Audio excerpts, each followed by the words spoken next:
All right, hello everybody. I'm here for the long-awaited. I said I would do this forever ago, probably in Discord at some point. The long-awaited class spec tier list. I've got every class and aspect combination here in the tier list. I found this somewhere. It was uploaded 2020. That's actually crazy. But I've got my tiers here.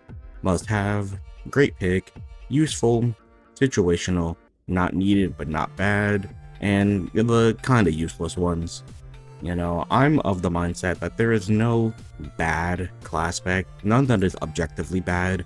There are some that are probably a bit worse than others, but none of them are actually just completely useless. So I don't want to make it seem like, if it's in the kind of useless tier, it's not like, oh, you have a bad class spec. It's like, you may need to work a little bit harder to get some value out of it in the case of a Spurge session, but it's still absolutely usable. You can absolutely win the game with any class spec, no matter what. Okay? So without stalling or yapping too much, let's just go straight into it. I think it starts with bards. So first up, Bard of Blood. This is yikes. That's kind of a yikes. I'm gonna put this in not needed but not bad. It's definitely not one that's going to win you the game and might have more trouble for your own team than for the enemies, but depending on how the bard is, and it could kind of be fine. It'd be a little fine, I think. Bard of Breath is next. I'm gonna put this in the same tier. Not needed but not bad. Like, they do similar-ish things, but the Bard of Breath is gonna be just a little bit more focused on like dealing with enemies in just a different way. I don't know. I'd have to think a bit more about it. It really depends on like what's around them. In a vacuum, they're not all that useful alone. They wouldn't be bad to have, but if they have a really good team around them, they could be really, really good. Now Bard of Doom. This is a great pick. Bard of Doom, like you want to talk about shenanigans, dude. A Bard of Doom is easily going to be able to make maximum shenanigans happen. Just the passive destruction of dooms and fates and bad outcomes, ish. That's just going to be extremely, extremely beneficial to any session. It's absolutely, it's not a must-have. It's not like you need one to win, but in case anything goes wrong, a Bard of Doom would definitely be there to help. Bard of Heart. I'm gonna put this one in situational. I think there's a time and a place for a Bard of Heart, especially depending on what exactly they're doing and how their heart abilities manifest. I may be a little bit biased. I do have an OC who's the Bard of Heart, so I do kind of like the Classpect a bit, but it definitely isn't like, a powerhouse or anything. Now Bard of Hope, this is gonna be the first one to go in kind of useless, as we saw with Cronus. Like, it's just way too easy to be a downer of a person as a Bard of Hope. It would take a lot of teamwork and effort to get maximum use out of a Bard of Hope. I think it is definitely doable, but you really need the right team to make it work, and if it's not in the right team, it's just bad. Bard of Life is, oh boy, probably in the same boat as Bard of Hope. Like, it really would need a good team around it, because one small mistake and like your whole session is fucked at that point. Yeah, it's just not ideal. Definitely not ideal. Now Bard of Light, that's useful. Light is a good enough aspect that even the passive destruction of it, quote unquote, as bards would be able to do, would still be beneficial and useful. A Bard of Light example that I like to give is Sheldon Cooper from Big Bang Theory. He gives me big Bard of Light and vibes and energy. So, having someone who may be a bit of a know-it-all and maybe, shoving stuff in your face all the time, while it may be annoying, it'll definitely be good to have someone who is knowledgeable about things. So that's definitely going to help. Now, Bard of Mind. Bard of Mind, shout out to Ichi Charmed, another fellow class-specting YouTuber. He's the Bard of Mind. I'm going to put Bard of Mind at useful. I definitely think there is a good play to make with them, especially if they can, you know, make use of their logic dampening shenanigans in the correct direction at enemies. Then you can kind of just glide by a lot of things just off silliness alone. It definitely isn't like a hard carry situation, but I wouldn't feel bad about having a Bard of Mine on my team provided that they were actually like not crazy. And speaking of crazy, Bard of Rage. I'm going to put this probably here. Not needed, but not bad. They're definitely not bad. Gamzee is, you know, he's Gamzee. He's a clown. But he has his own things going on. I think a Bard of Rage in general, they have some good going for them. You know, being able to, if used in the right way, like destroy the rage of their teammates, making, you know, teamwork better and communication better. But obviously if the switch flipped in the other direction, then we get chaos. It's a little bit too crazy for me, so I'll put them there for that. Now, Bard of Space. Oh boy. I'm gonna put them in situational.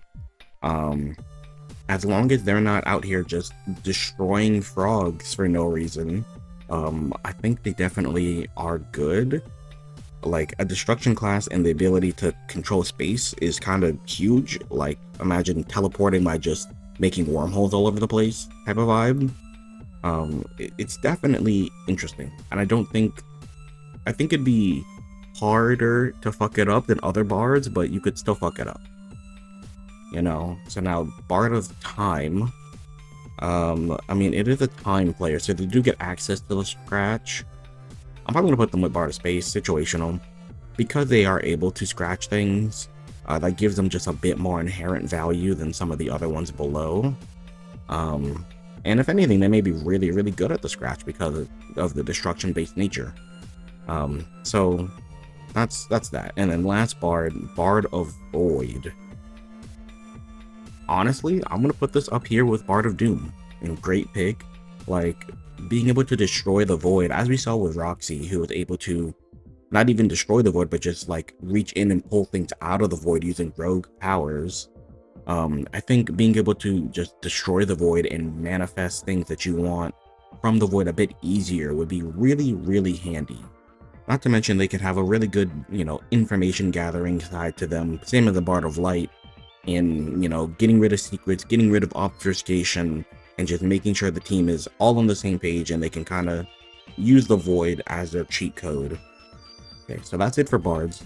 We'll go, you know, let's continue in order before we jump around. Let's do air. Oh, I guess it's in the same aspect order too. Interesting.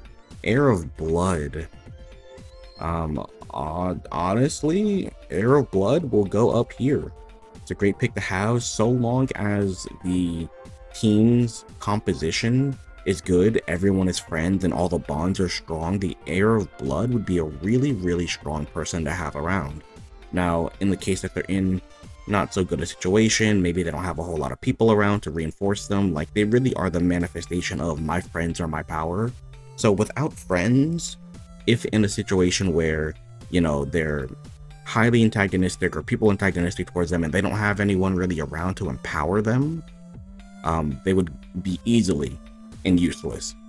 But with the right setup and circumstances, they're for sure up here. So I think to even it out, actually, I'm going to drop them down to useful. Just because, actually no, situational. Put the difference directly in the middle. Just because they do really need that backbone of friendship to support them. Now, Air of Breath. And, you know, the titular Classpect of our beloved protagonist. Where would this go? I'm pretty partial to putting it in useful. It's not like the most groundbreaking Classpect of all time, but it definitely doesn't have any hindrances. And if anything, it gives them a pretty good, solid defensive and evasive you know, ability like how John did when fighting against Jack after Rose got killed. They're also, you know, pretty good leader candidates, as we saw with John, someone who was able to pretty flawlessly lead his friends and, you know, the alpha kids to victory. But I'd say it's not groundbreaking. It's not like, man, you really got to get this guy in here, but it definitely does have its uses.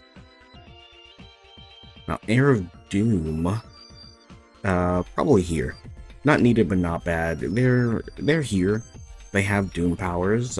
We saw with Matuna, he really was able to kind of come in clutch at whatever accident he had that left him kind of crazy.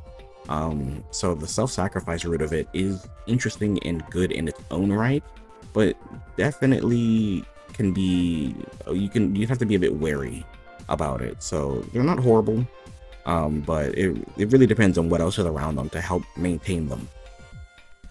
Now, Air of Heart. Air of Heart is pretty similar to the Air of Blood. A bit of the my friends are my power sort of a thing. But in a different direction where if, you know, Blood is more friendship and Heart is more love, you know, if they're love sick or heartbroken of some kind, I could see that dampening their powers a bit. Same with if they have some self-doubt and they're not like particularly like, you know, one with their selves and their souls and all that. I could see that really hampering them. So definitely they'd be more situational for that. And now I think the first must-have, Air of Hope. Now, hope in general, in my opinion, is just such a busted aspect when you can literally do anything you want if you believe hard enough. It's kind of hard to justify not putting them all in like you're amazing tier. But the Air of Hope, especially, like if Blood is my friends are my power and Heart is my friends are my power, Air of Hope is like I can do genuinely anything as long as anybody believes in it just a tiny bit. Like they would be so capable of taking on people's hopes and dreams, taking everything on their back and just carrying their team to an unwinnable victory just from sheer tenacity and force of will. An Air of Hope could single-handedly save a lot of sessions. If properly used, if properly god-tiered, if properly manifested correctly, an Air of Hope has so much potential to just be a single-handed carry for most teams. So for that, I gotta put them up here. Now, Air of Life is also up here. Great pick. A fantastic classical healer. Just being able to take their own inner life force or anybody else's life force and just heal it right up.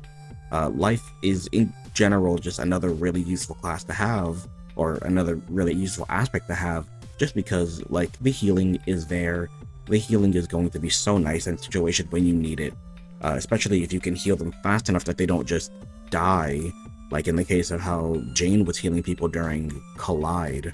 So Air of Life, no questions asked, it's gonna be great. Same with Air of Light. That's just a useful Classpect. If they're a half decent light player, they're going to be out there on the front lines, learning all they can, supporting their team however possible. Even if they're just like the knowledge smart guy advisor type, similar to how Rose was.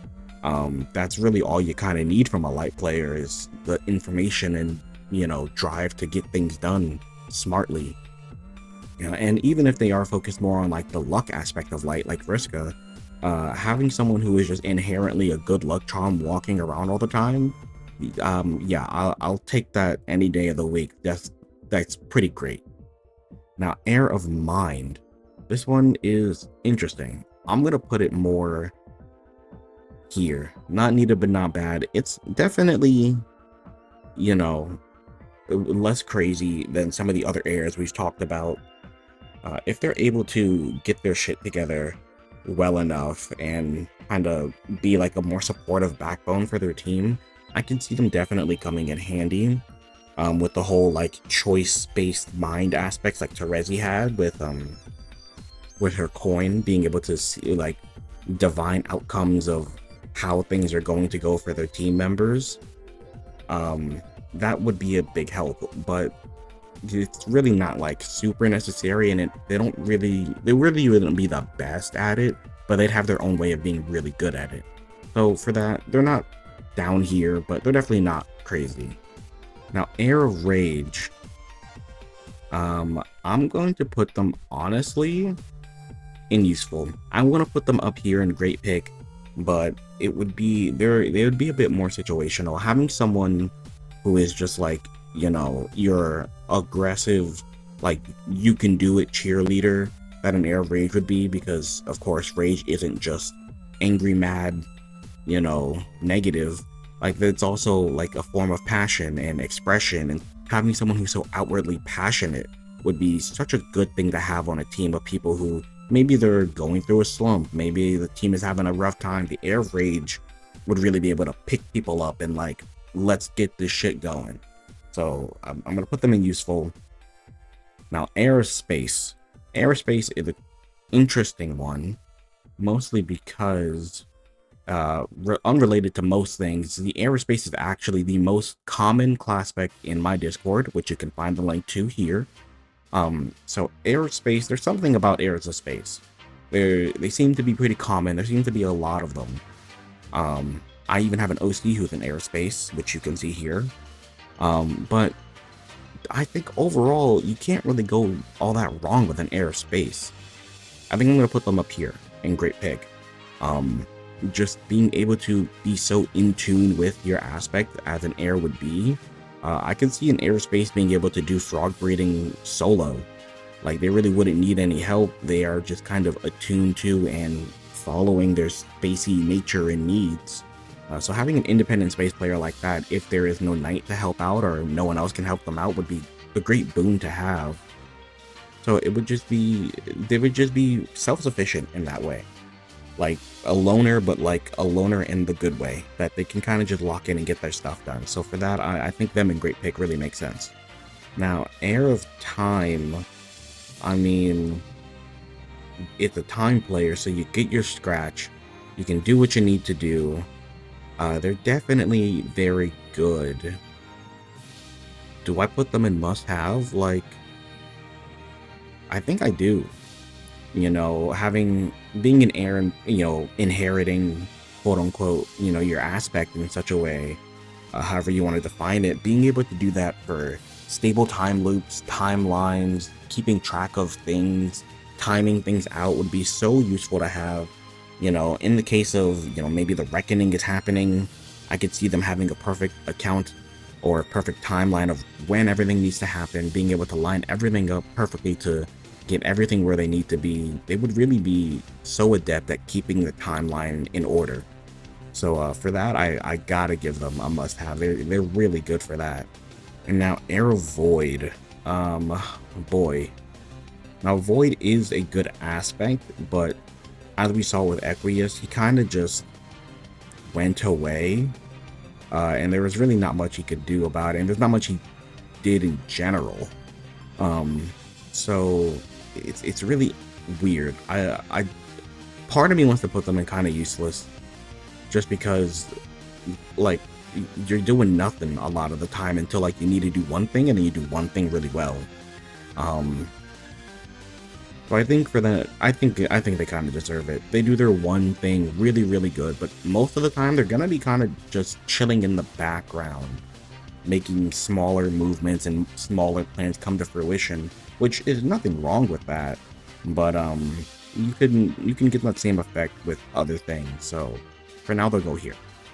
Now onto the Knight, starting with Knight of Blood, Mr. Carcat Vantis himself. I'm gonna, you know, honestly, I'm gonna put this in great pick. You know, it's just a solid leader candidate, as long as, you know, the Knight's subtle downside of, you know, how we perceive it to be. Knight, so, you know, if you have a Knight in a session, your session, you will typically lack the aspect that the Knight has. So in the case of Carcat, you know, Knight of Blood He's in a session that just so happens to be full of a bunch of, blood racists, and has to be the leader to pull them all together as someone who's not even on the same spectrum as them. So interesting little story detail like that. But I think depending on how the downside manifests itself for the Knight of Blood, they're just a solid leader. Great frontline leader, great backline leader. If they're able to just like pull people together, there's really not much that they can't do as a unit, and we've seen that happen before. So for that, great pick for sure. Now Knight of Breath. Knight of Breath is an interesting one. I'm gonna put them more in situational. I think they definitely have a case to be made as maybe another kind of leader, similar to a Knight of Blood, but they really don't have a ton that they're like doing. Now, being able to protect people's freedoms and stuff like that, also having wind powers, so they're pretty prominent everywhere. That's just a good kind of, it's just a good kind of mojo. So I think in general they would be pretty useful. But it really depends on where you put them and how they're needed. So they're very situational for that. So I'm good with that. Now, Knight of Doom. Oh boy. Yeah, Knight of Doom is a weird one. I think I'm gonna put them here. Like, they're definitely not bad. They're not gonna just sit there and do nothing, but getting the proper value out of them would be kind of tough. Or if anything, if them in a session presents, a lack of doom for some things, like, a lack of death, a lack of dying, that could be pretty useful depending on how it manifests. But that could also be like, enemies are harder to kill, well, you're also harder to kill type of thing, and that's not really fun. Or like a lack of fate, so maybe there's like a weird predestination thing going on with the timeline. Who really knows? That's a bit hard. That's a bit weird. So I think definitely here fits them. Now, Knight of Heart. Shout out to Knight of Heart, the old school YouTuber. I doubt many people remember him, but he's a great guy. I still talk to him pretty often, actually. But Knight of Heart as a Classpect, I put them in useful. Having somebody or someone to just kind of hold everybody down, be like the rock for their team.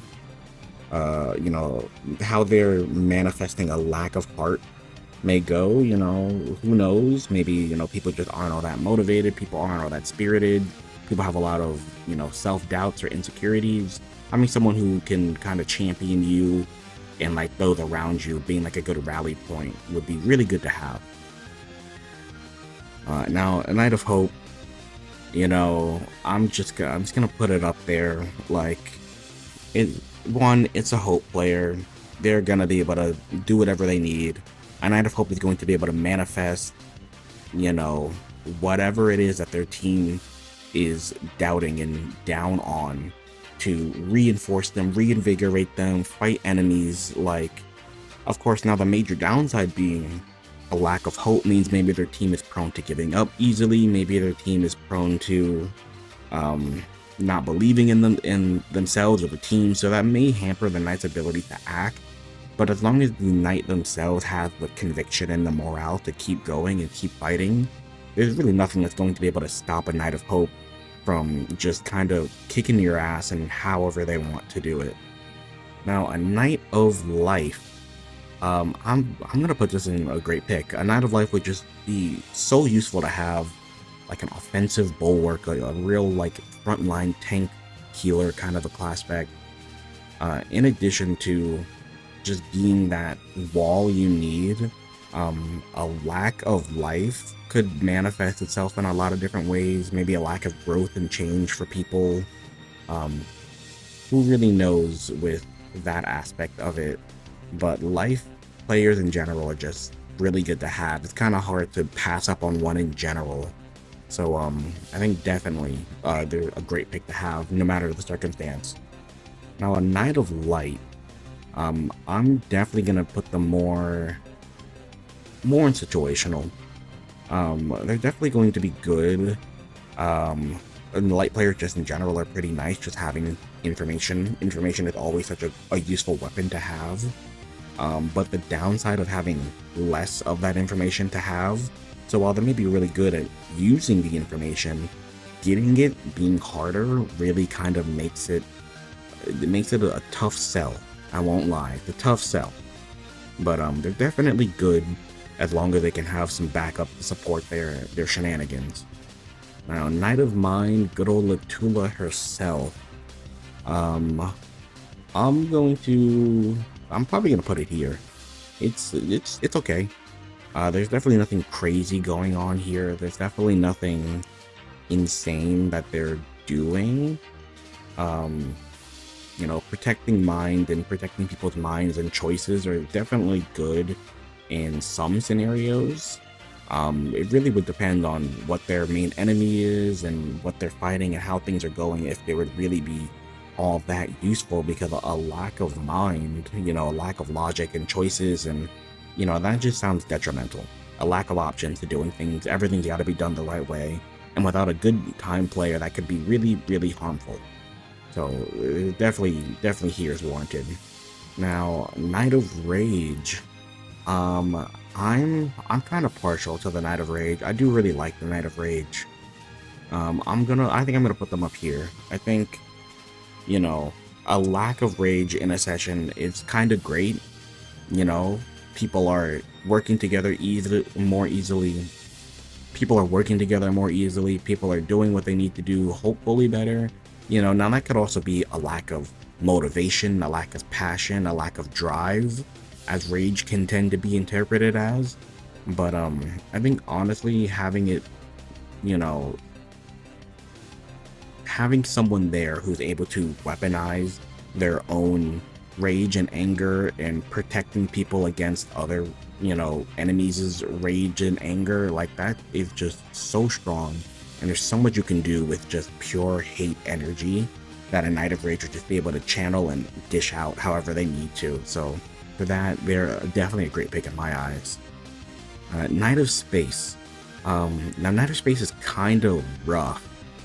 I'm gonna put it for sure in situational. Knight of Space is rough, mostly because, as we know with both Dave and Jade and Kanaya and Karkat, the Knight would typically help the space player breed their frogs, just like as a thing that most Knights tend to do, from what it seems like. Now, being a Knight of Space means that you don't get any help with your frog breeding, and having a lack of space means frog breeding is probably just going to be harder for you. Now, of course, with that, you get some pretty sweet offensive space abilities, like teleporting and, warping, a whole bunch of nonsense, using space to your advantage. But when it comes to frog breeding, it's really not going to be good for you. So for that, they're definitely going to be a much more situational pick. I can't even lie. Now, everyone's favorite Mr. Strider. Dave Strider, it has to go in must-have. As we know by Bros, stating it pretty plainly, a Knight of Time and a Seer of Light are nearly an unbeatable duo. So for that, honestly, I'll just move up Seer of Light right now. We'll skip ahead for that. Knight of Time and Seer of Light both are must-have class specs. Individually, together, they're definitely two of the strongest class specs to put together. A Knight of Time being able to accurately defend and, ward against ne'er-do-wells to the timeline. Having a lack of time, quote-unquote, manifest, that could definitely be a bit of a hamper. As we know with the kids session, it did all take place over the course of one day, as well as a reckoning happening extremely and uncharacteristically fast. So the lack of time is definitely something harmful, but it can definitely be mitigated, especially if with a Seer of Light, someone to just be the de facto maybe not a leader, though they could be a leader for sure, but a de facto guide, being able to see all of the most fortuitous, best possible outcomes, that is just like too good to give up. So together, they're definitely top of the list, but even individually, they both shine like immensely. And now for the last Classpect of this video, because I think I'm definitely going to have to split this up because this is going to be a monstrous length otherwise. The last one for this is going to be the Knight of Void. And now I'm kind of torn. I don't really know how to properly gauge them because they're definitely a better void than the air void, but are they more useful than a Knight of Space? I don't know. I think I'm gonna also just put them right next to it. In situational, they're definitely good. I definitely wouldn't mind having one, but like it really depends on how much the lack of void hurts and how badly we need a void player in the mix in order to get our stuff done. But they definitely would have their chance to shine. It's just finding that chance would be kind of slim. Now, I know as a Mage of Rage myself, I will attempt to not be biased towards this guy over here, but we'll get there when we get there. We'll start, as always, with the Mage of Blood. Now, for the Mage of Blood, it's a pretty interesting Classpect, or at least the Mage is an interesting class in general. It's probably the class we know the least about, funny enough. And everyone has their own interpretations and thoughts and feelings on the mage and what they do. I'm personally of the idea that a mage is similar to a seer in that we know that they are the opposites, or the inverse of each other. Now, the mage is similar to a seer in that they are knowledgeable and have knowledge about their aspect, but usually in some way receive harm or a negative attribute from their aspect. And, you know, like Solix, Mage of Doom, he was plagued with hearing the voices of the imminently deceased. Being a Doom player, Doom's all about fate and, you know, the end of fate and the end of things, stuff like that. Same with Mulin, Mage of Heart. She was, you know, while in a very committed relationship with Kurlauz and was a great shipper, as well as her ancestor, the ancestor version of herself being in a great relationship with the Sufferer. While she's in a strong committed relationship, it is kind of a committed relationship that is also incredibly toxic due to Kurlauz and his chuckle voodoos being pretty mind manipulative. So while she does love him and they're a great match, it's not a great relationship. So that's kind of how I qualify mages. So I'm Mage of Blood, someone who is understanding of bonds and relationships and knowledgeable about them, but can kind of suffer from it in the same way. Depending on the team chemistry, that can make it really hard for a Mage of Blood to really sink into a team. But if the team is good and the mage is in the right mind space and comfortable and around people, I think they end up being very useful. Even a potential leader, being able to lead people and figure out how to get disparate groups of people together, sort of like how Karkat did, but with a bit more, or at least a bit less floundering around. Now, Mage of Breath is always an interesting one. As we know with most Breath players, they get some sort of windy ability, or something wind adjacent or freedom adjacent, as we know. But someone who would also struggle with that as well. That isn't really like a huge downside to having a struggle of, you know, freedom or independence. Maybe they're a bit, you know, they're not so good at working on their own, which of course in the beginning of the game you kind of have to do a bit of working on your own until you can efficiently and safely get around to other planets and go see your, session mates and your teammates, and you have to be doing a couple of solo fights, so they may struggle a bit in the early game. But later on, if they can kind of master their wind powers, I really don't see any issue that they would have doing most things. So I think I kind of just put them in useful. There really isn't anything super bad about them that would bog them down, but nothing that's really like super standing out either. Now, Mage of Doom, Mr. Solix Captor, and the troll people say I sound the most like. I don't personally super hear it, but I do have a bit of a lisp, so that could always come into the play like that. But Mage of Doom in general, I mean, we know that it's a strong and good enough class spec the way that Solix himself just kind of is and does. He did have a lot of, misfortune in a way come to him, being like double dead twice or whatever his situation was. But that really isn't like a super downside, and that kind of is like his whole bifurcation thing coming into play, so it kind of does taint the perspective of a Mage of Doom. But I do think it is an interesting class to have around. I don't know how exactly useful they'd be and how much they contribute all the time without the proper people to really act on the things that they're doing.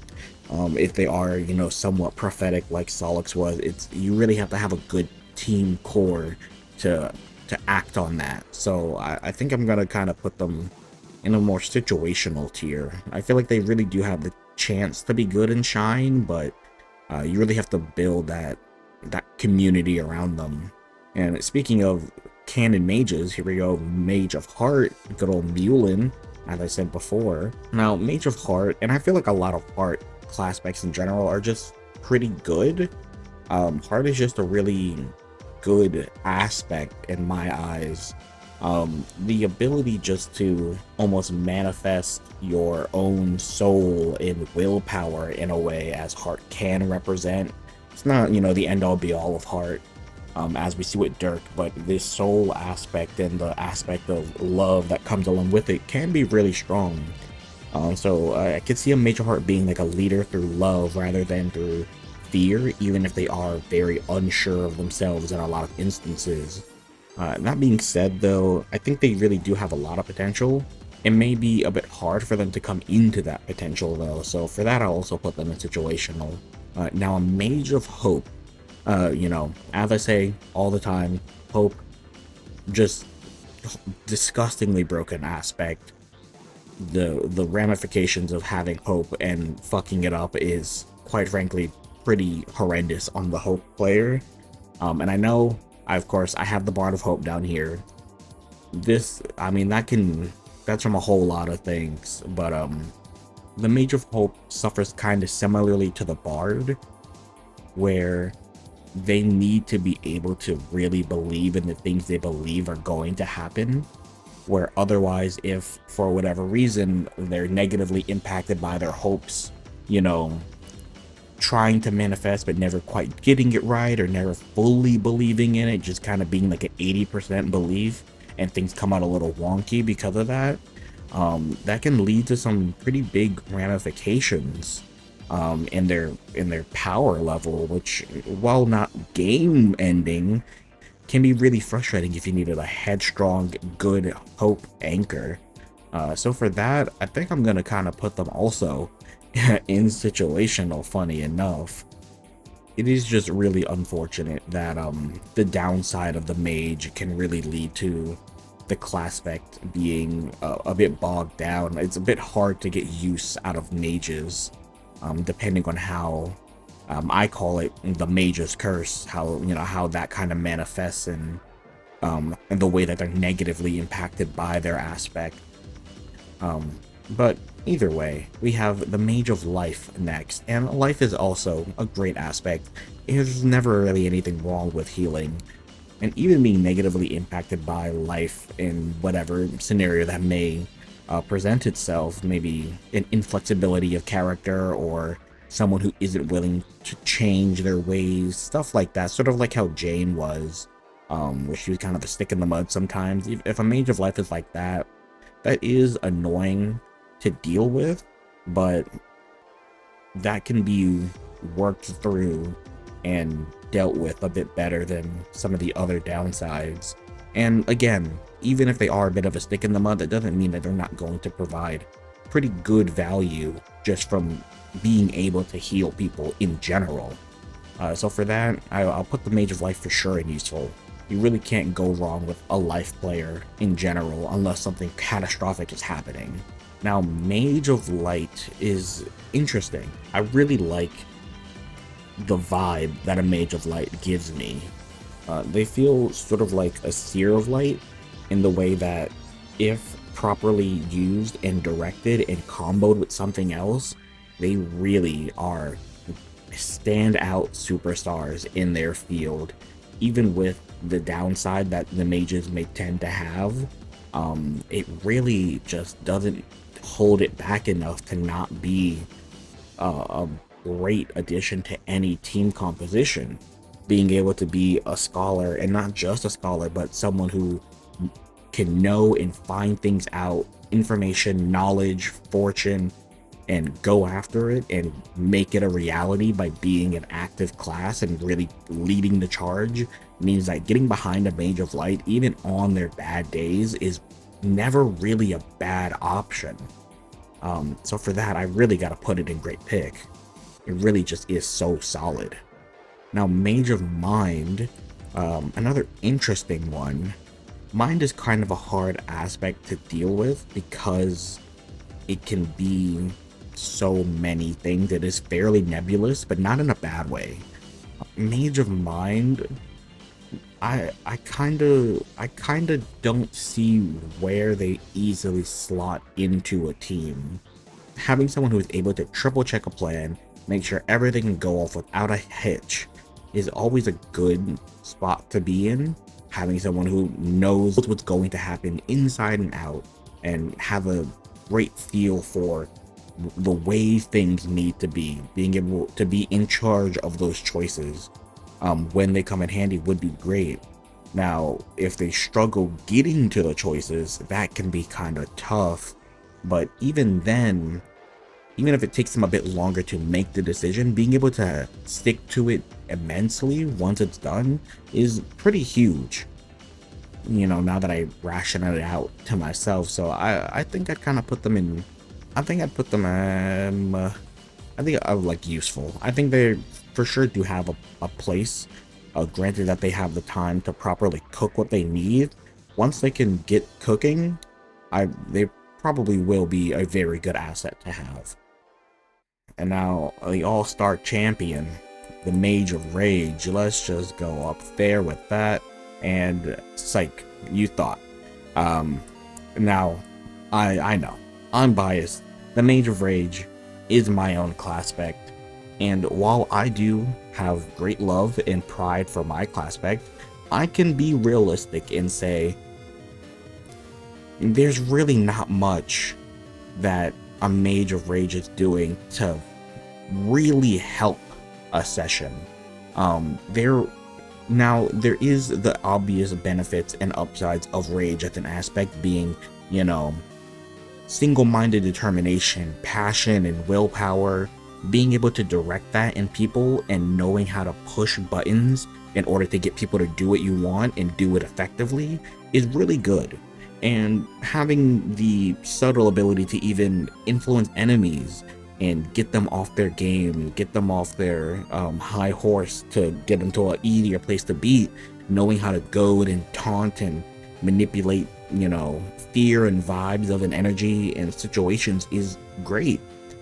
But with the downside of that being, it could come off as very inhospitable. Someone who is always pushing buttons, who's always conniving and in the background, sort of scheming and plotting for their next steps, can be very off-putting to people. Even if it is for people's best interests, that can kind of hamper a team environment unless that team is really, really good together. So for that, while it does suck a little bit, but I kind of will put it here. There definitely is a space and a spot for Mage of Rage to do something, but it wouldn't be anybody's first choice to bring into a session realistically, and that's okay. So biases aside, I love it, but I can rationalize that it's just okay. Now, Mage of Space is something. Space is just in general one of the two aspects that are really needed. Really the main aspect that is needed in order to get like the frogs and everything to win a session. So of course space will always be useful. And a Mage of Space, being someone who is able to have such, knowledge and mastery and ideas over space, the aspect, will always be helpful. It really comes down to the negative side of the mage and twisting the aspect on itself. However that manifests could tend to be really hard to deal with. Someone who is, very outward and creative and outspoken to themselves, but maybe isn't the best team player, who prefers their space away from other people, could be a bit of a problem. I could see them maybe having trouble with frog breeding and not really wanting to reach out to people to bother them. But that's a personality thing. And as far as the game goes, it's a situational Classpect for sure. Definitely you can't go wrong with a space player just in general, but it can be a bit hard to deal with. Now, Mage of Time. Time is just great. For all the downfalls that a Mage of Time could have, the fact that they have all the time in the world to do it really just kind of makes up for that. And having someone who could be very learned and locked into the aspect of time, even if they do make mess ups in continuity and, their time loops aren't as good as they need to be in certain instances, having someone who knows how to manipulate time really well, like a mage would, kind of just makes them a great pick. For any sort of mistakes or fumbles that may happen, give them enough space and enough time, and things will kind of just naturally work themselves out as the time loops happen. And now, Mage of Void. Now, I really like the Mage of Void. We know Void is a very good and useful Classpect, as we've seen time and time with Roxy. Having knowledge of the Void and being able to utilize the Void actively for your team is amazing. That's just kind of like a huge benefit to your entire team. Now, of course, in the Void lies the Horror Terrors, and a Mage of Void would be maybe a bit too tempted to, figure out the Void fully and dive a little too deep into the Horror Terrors. Of course, I say that risk is more than well worth it. Now, of course, another thing to bring up with a Mage of Void is the commonly held theory of inversion, Classpect inversion, which, if you do believe, or no, I guess not believe, but if you do subscribe to and you do like the idea of it, when Rose was grimdark and undergoing a form of inversion by a lot of people's metrics, she would have been a Mage of Void in that instance, the opposite of Seer of Light. And she still kicked a whole lot of ass and was pretty great at it. So, as far as that goes, I'm gonna kind of put them... I'm really tempted to put them in must-have, but I think, if anything, they would go like a really high, great pick. Now, I haven't been ordering these tiers at all, and really the order doesn't matter all that much, but Mage of Void for me is like on the precipice of being up here. So I will put it up here, but just know that it really won't matter for the rest of these. This would be like my one exception, I guess. If I say that, it'll probably be more, but who cares? Now, Maids. The Maid is a really interesting class because we don't not know stuff about it, but we don't know the most about it. But even then, I do think the Maid as a class is very good. And a Maid of Blood kind of is just, hey, what if your best friend with everyone's best friend? Like someone who's able to keep the peace and serve the blood aspect in them, making sure that relationships are served, people are well taken care of, and everyone is connected in a way that they need to be, is just huge. Just pretty much flat out. So I'm going to put them in great pick. Someone who's really able to keep the peace and make sure that everyone can get along the way they need to. Now, a Maid of Breath is also very similar. Someone who's able to really ensure that their team is taken care of, their team is free and flowing, and everything is going smoothly the way that it should be going. That breath aspect really coming in handy of the freedom motifs and, the lightheartedness that comes with, most breath players that we see. Being someone who is keeping that in check and always making sure that there is some level of whimsy around is always a useful thing to have, even in the most stressful environments. Now, a Maid of Doom would be interesting. Given how the Doom itself manifests, could lead them being anything from like a doctor at a hospital to the Grim Reaper itself. And I give it that duality mostly due to the fact that serving Doom in a way really had a lot of esoteric meaning. So like if someone were about to die or was greatly injured, I could fully see a Maid of Doom being like a healer almost, coaxing them away from the edge, getting them back into a fighting stance and kind of negating their doom, their fate in the moment now in exchange for letting it come back around later when it may naturally happen. But in the same instance, I could also see them being sort of the, your time has come and I have come to collect. So they really can go both ways, but I think having that ability to swing when needed is really good no matter what, really. If it's for enemies or it's for, rogue players in the session, having someone who's able to lay the law down and get stuff in order is always good. So for that, I think I'm going to just put them straight into useful. A Maid of Heart is also, like other Heart players, kind of hard to beat.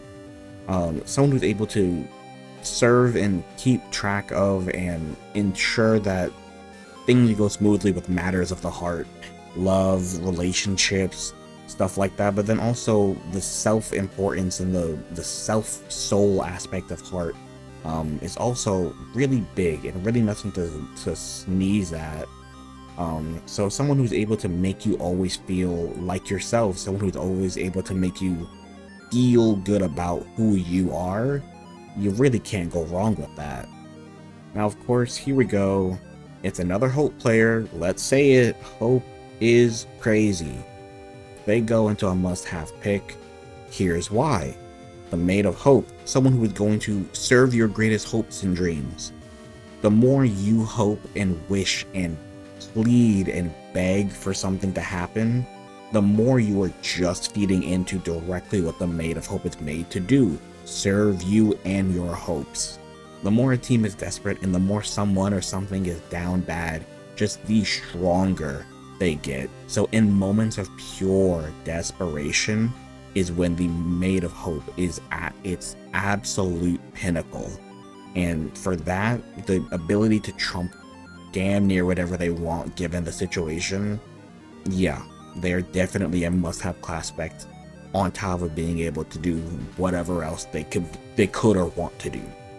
Now, Maid of Light, I could see them being sort of like knowledge seekers, like a good secondary person behind a strong leader, sort of like, someone maybe the emotional core of the team while they are the intellectual core of the team, similar to how Naruto and Shikamaru are in Boruto, where Naruto is the Hokage but Shikamaru is kind of the brains behind Konoha.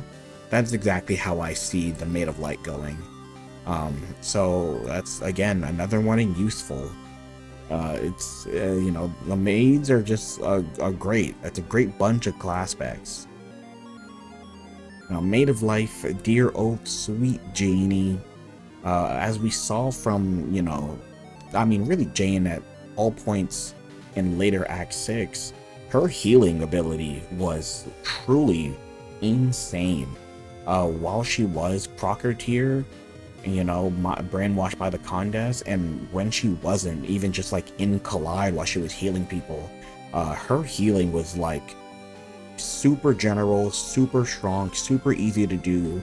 Being able to serve life in a way is so easy as a healer. Like it's incredibly strong, incredibly powerful, and you cannot go wrong with it.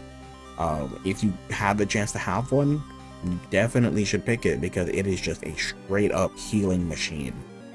Now, Maid of Rage is, of course, interesting. It is a rage class spec, which, you know, could give it some qualities and qualms in people's minds, but to me, a Maid of Rage, someone who serves rage in a way, could really end up being like the ultimate cheerleader. Someone who is always there by your side, serving your passions, always ready to encourage you, and always ready to kind of get you back in the fight as quickly as possible. It is definitely just good. Now, how good is it? Really depends on the strength of the team, because if they're in a situation where they really don't know these people, they can't really like root and cheerlead for them, although they could do their best, of course, in learning how they interact with each other.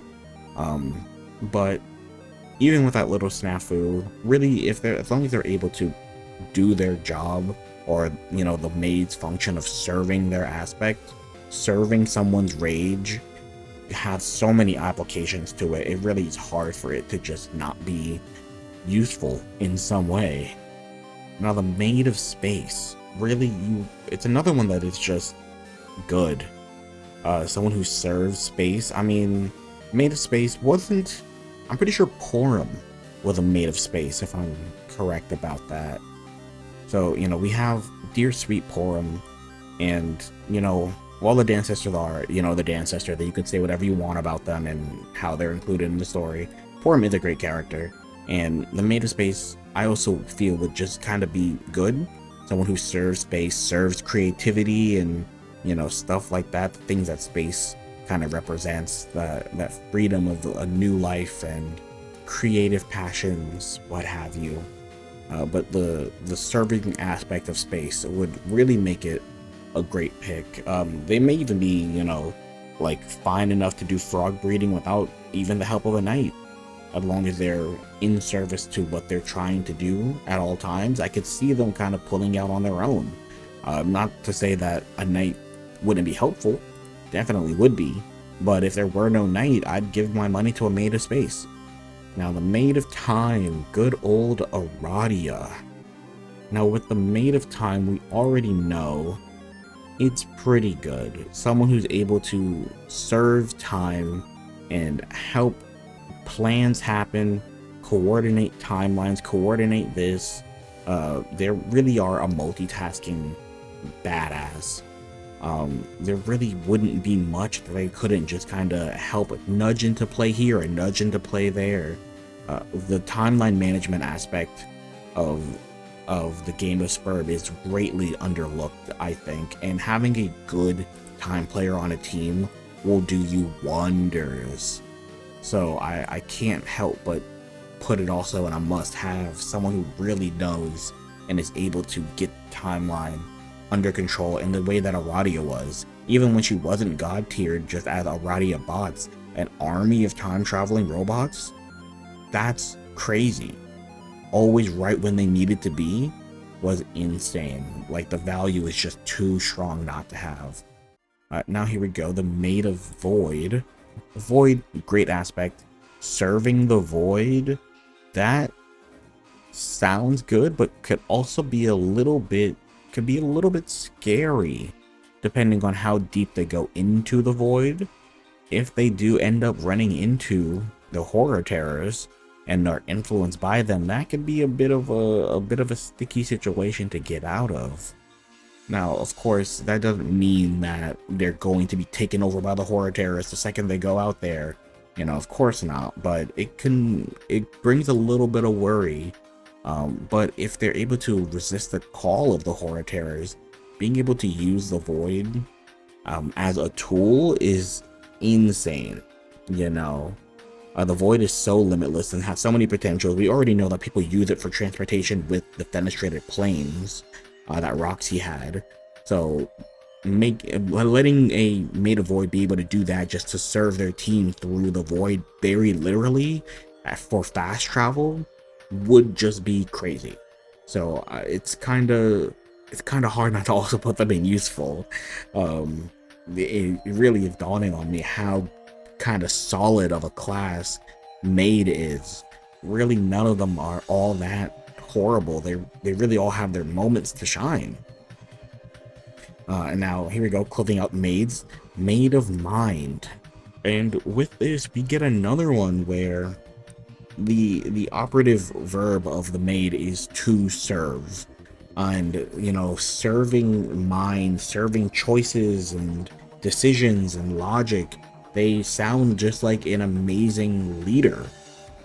Someone who is able to lead their session to victory, choosing the right choices for them and really steering the ship of where everything is going.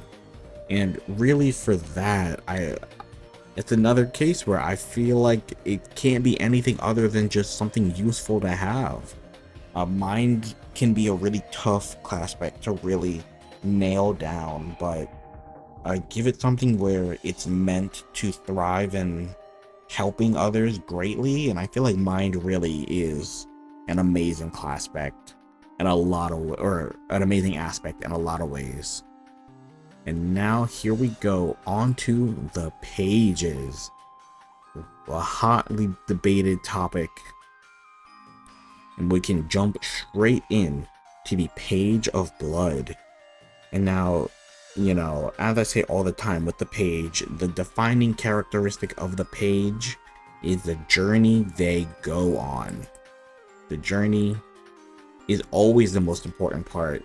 And of course, with most pages, most of them will never really reach their pinnacle power.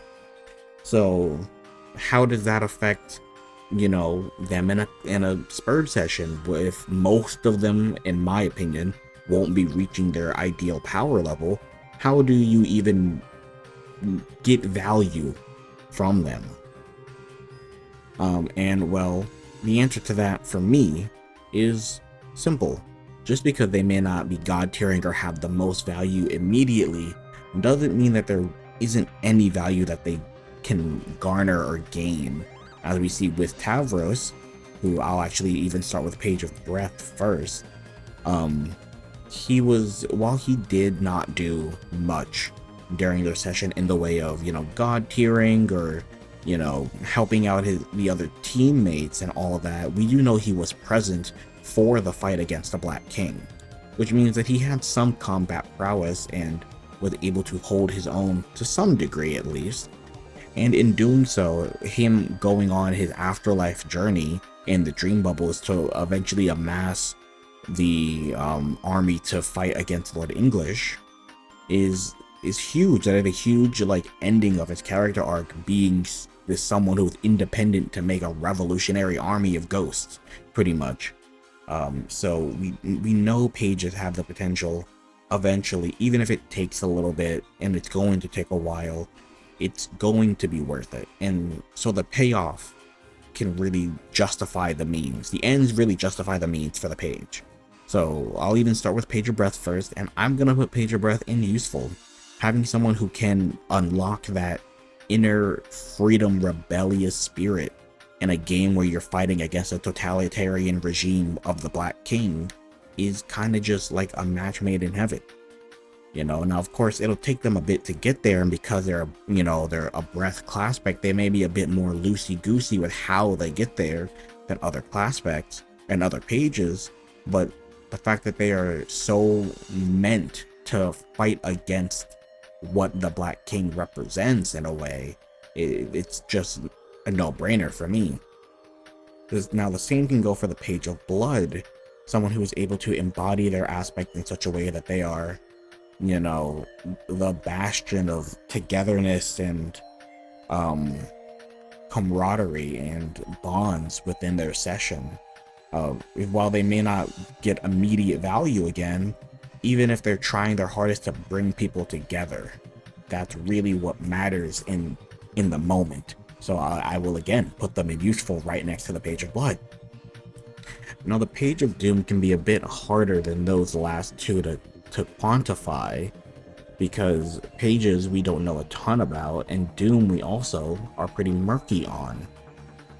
But as far as I'm concerned, a Page of Doom has a lot that they can offer, but finding their way through the mist that is the esoteric nature of Doom will be really the hardest part.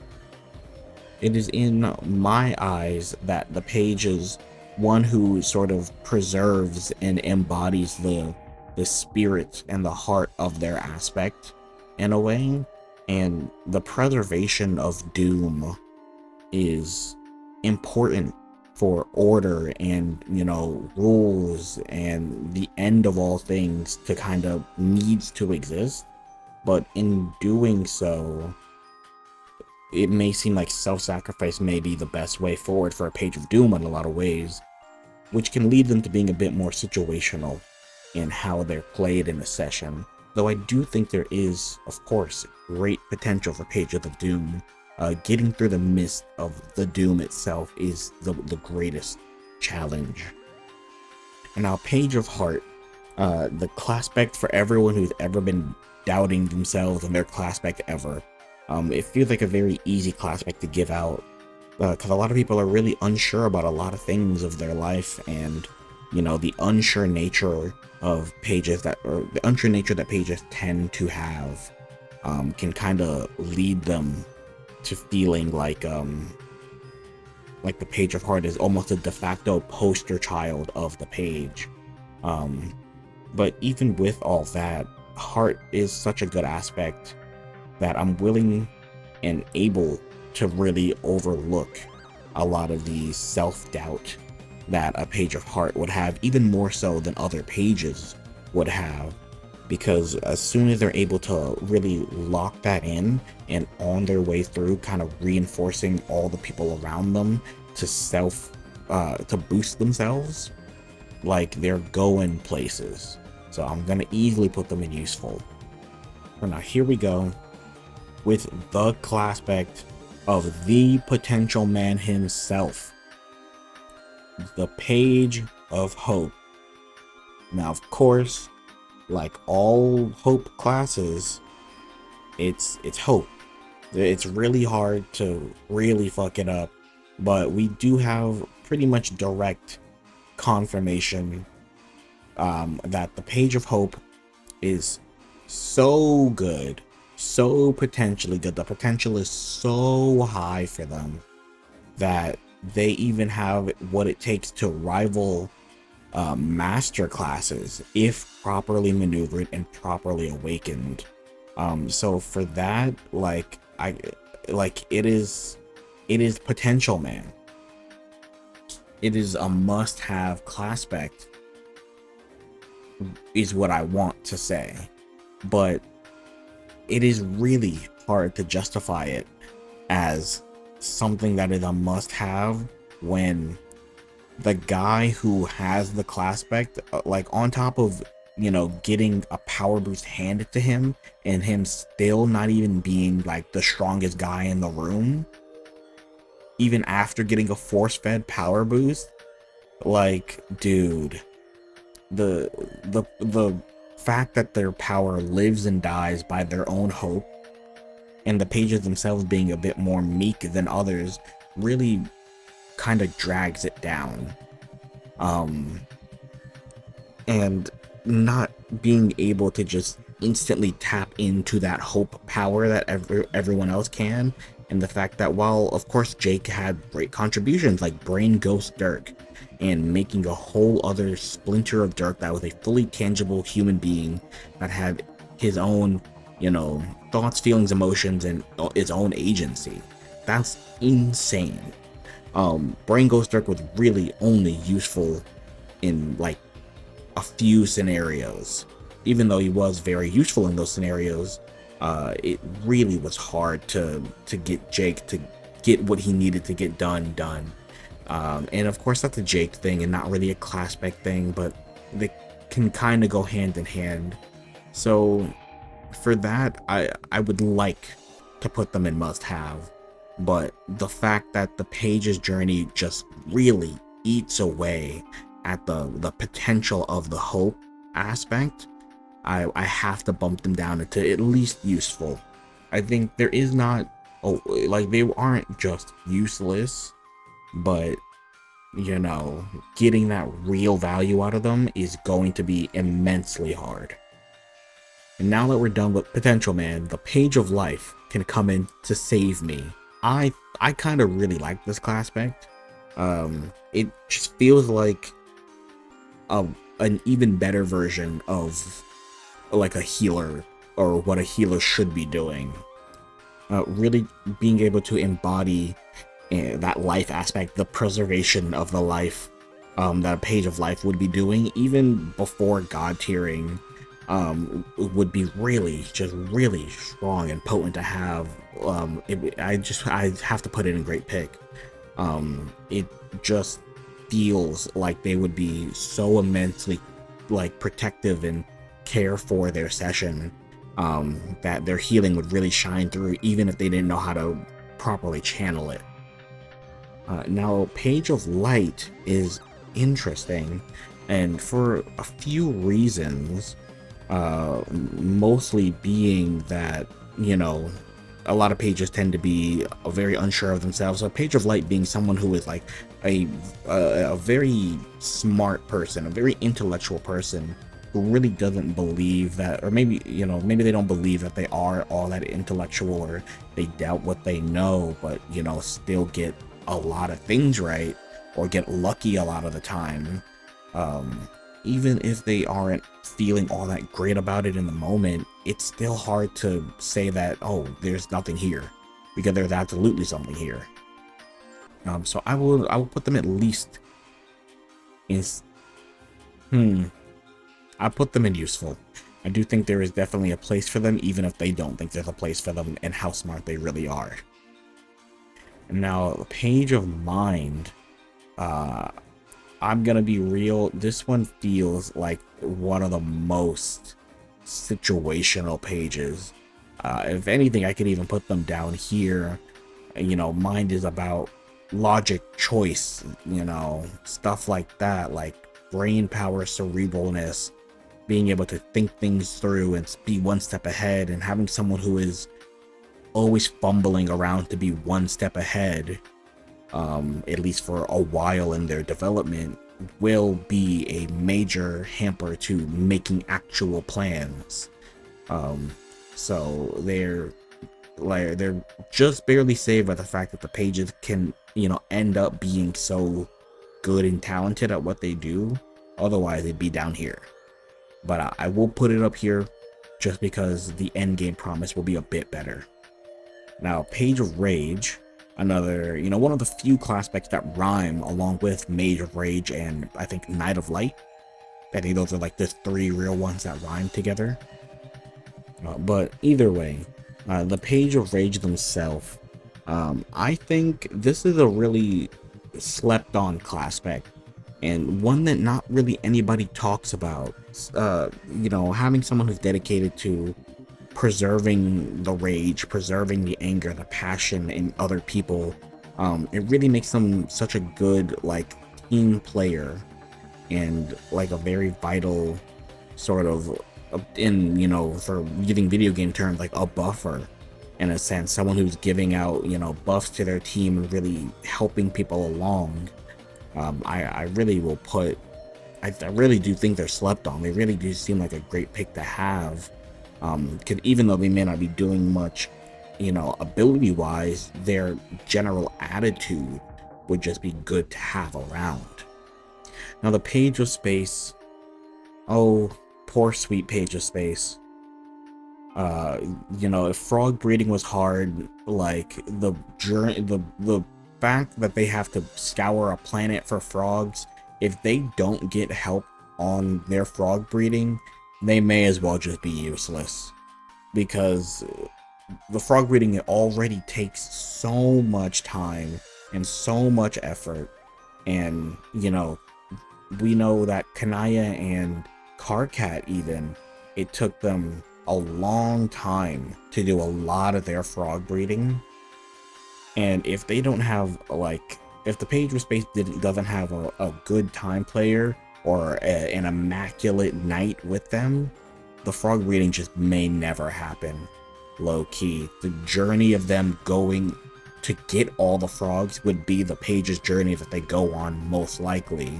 And that, having that be the end all be all of the session, and if you can't get in there to help them properly, you just lose. So for that, I'm gonna have to put it down here with these ones. It does pain me because the end game promise of someone who's able to manipulate space in the way that a page with space does is tantalizing. I can't lie, but God, getting there is going to be a slog through many frogs. And then, what did you look at that? Talk about a slog, the page of time is next. You know, I like to say that, you know, if a page is defined by the journey they go on, the page of time is gonna need even more of a journey. Learning how to wrangle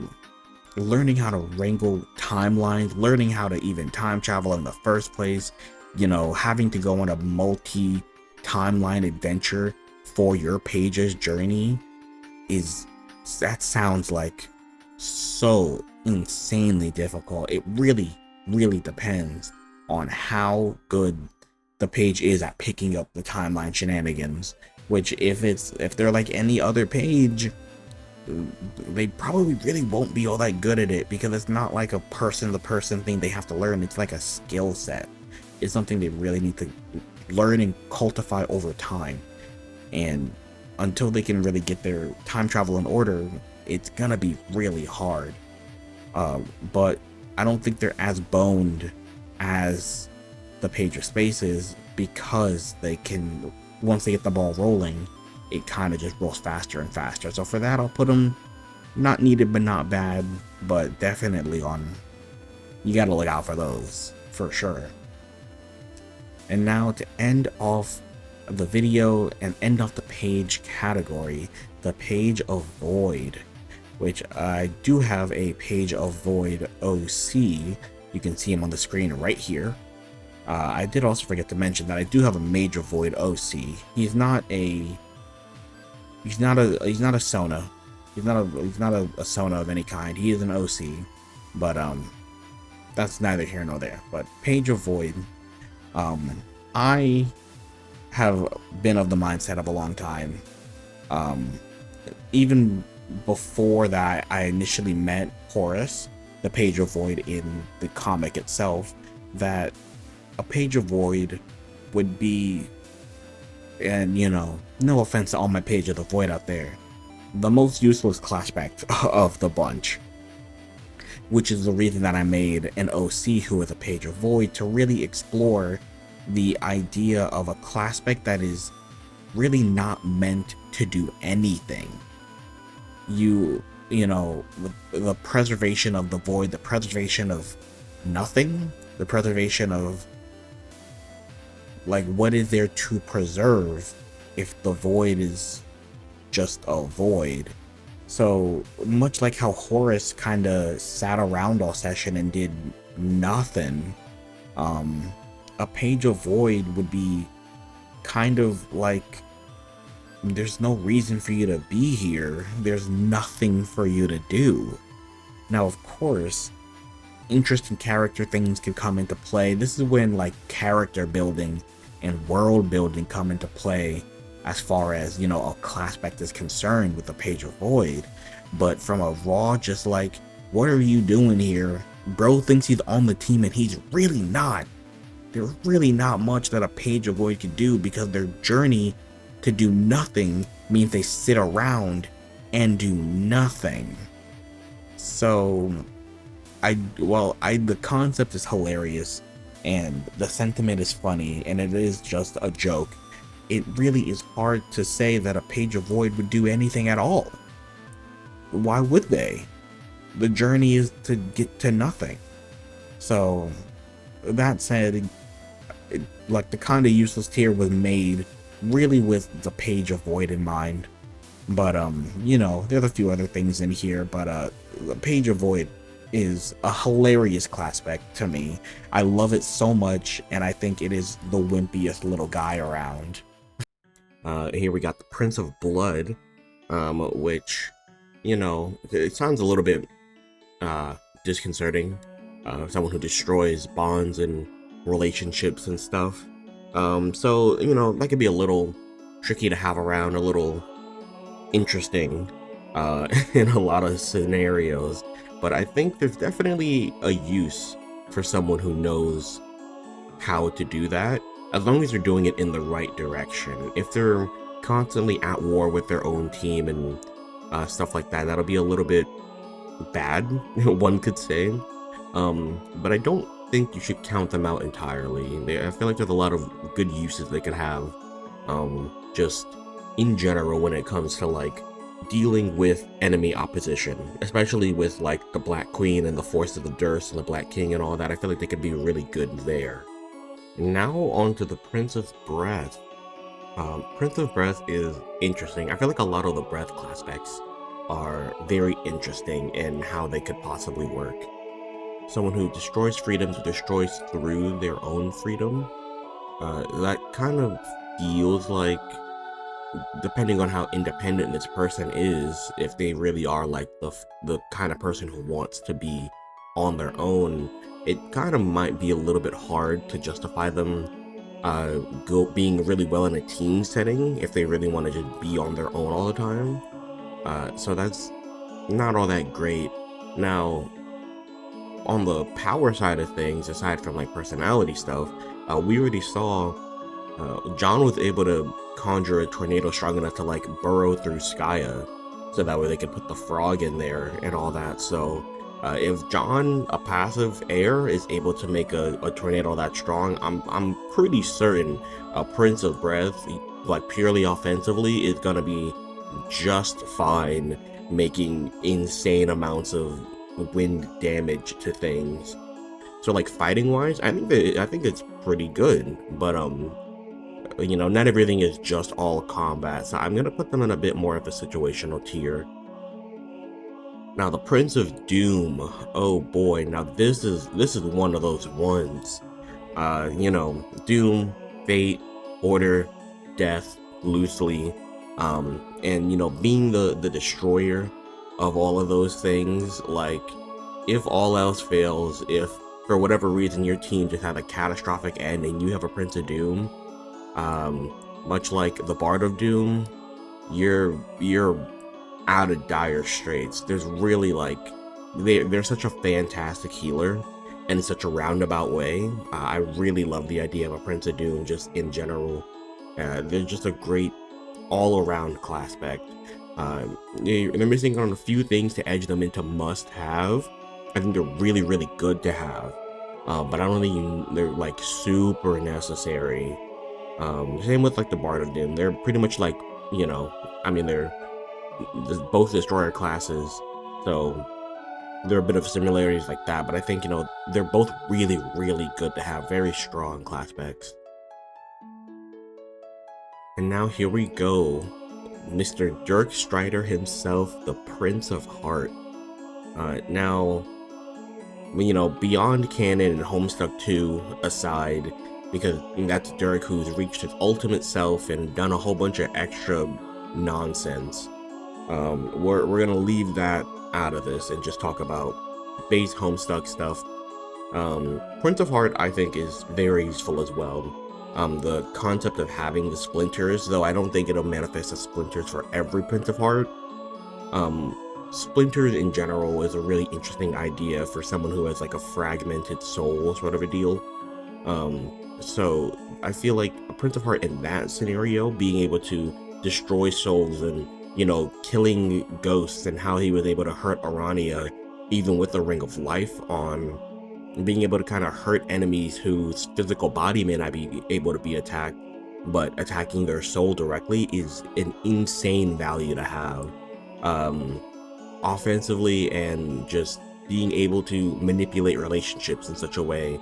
Now, of course, that can come with the downside of being a bit too overbearing, like Dirk was, and kind of not picking up on all the romance cues of, the minutia like that. But I think the prowess of a lot of other things kind of outweigh the prince's, natural tendency for self-hatred and disarray and disorder.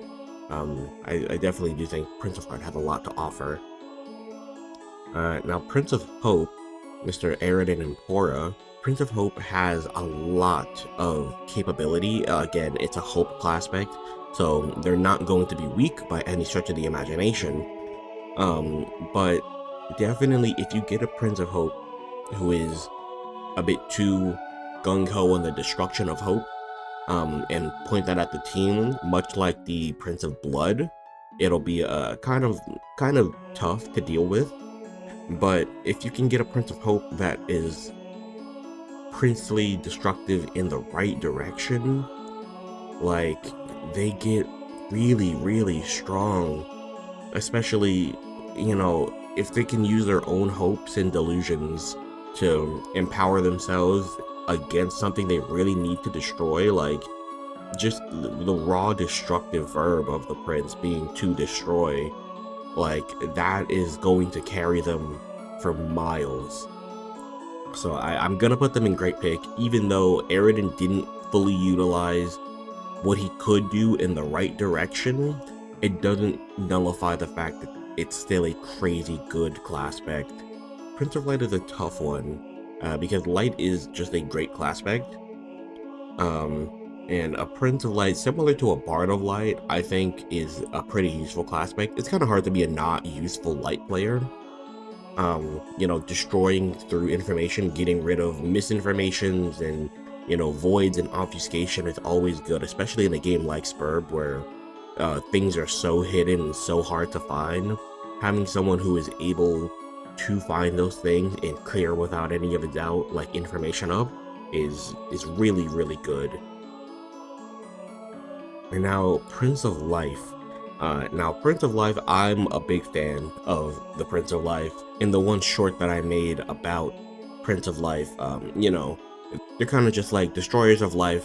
They can just insta-kill anybody they want, probably with enough, practice and prowess as their Classpect.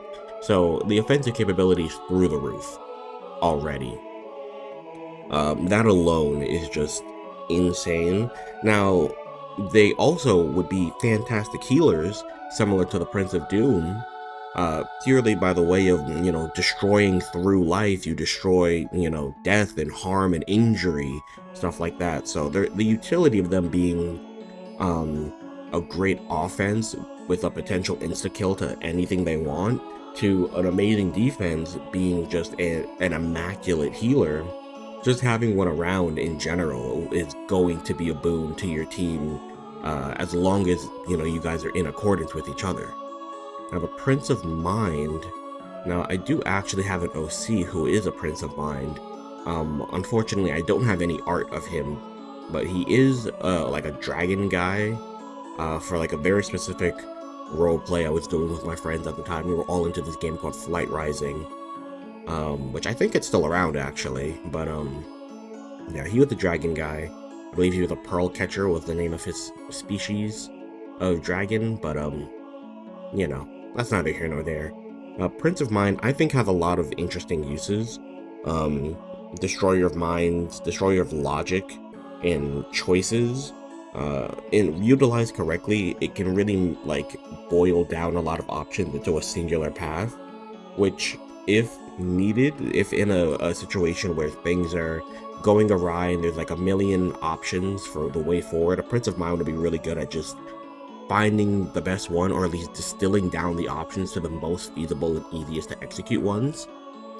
So for that, I could actually see Prince of Mind being a pretty good leader, being able to just take all of their teammates' worries and hopes and ideas and crystallize them into a solid path forward.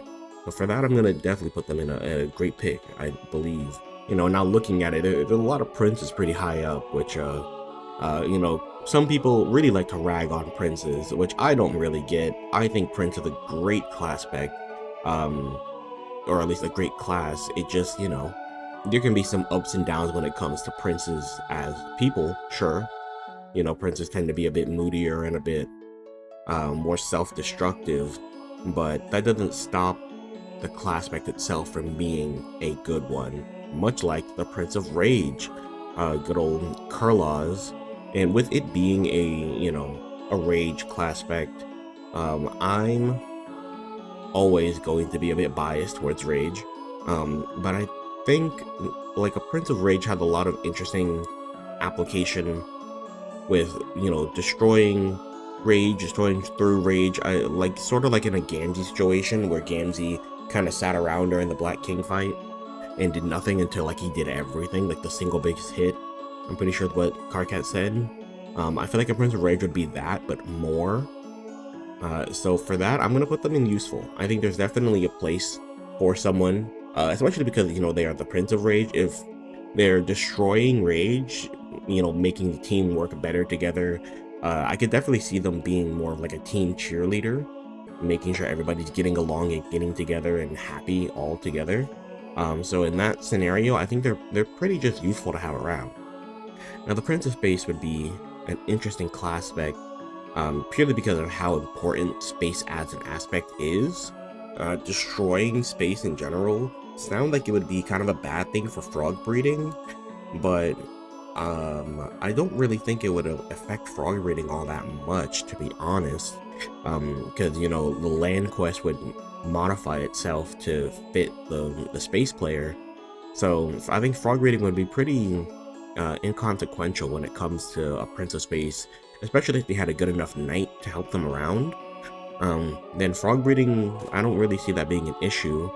Now I do see it being an issue where, you know, destroying through space, if they're like a complete loner type of character, you know, that can work, of course, but it really isn't going to be the best option forward for a team game.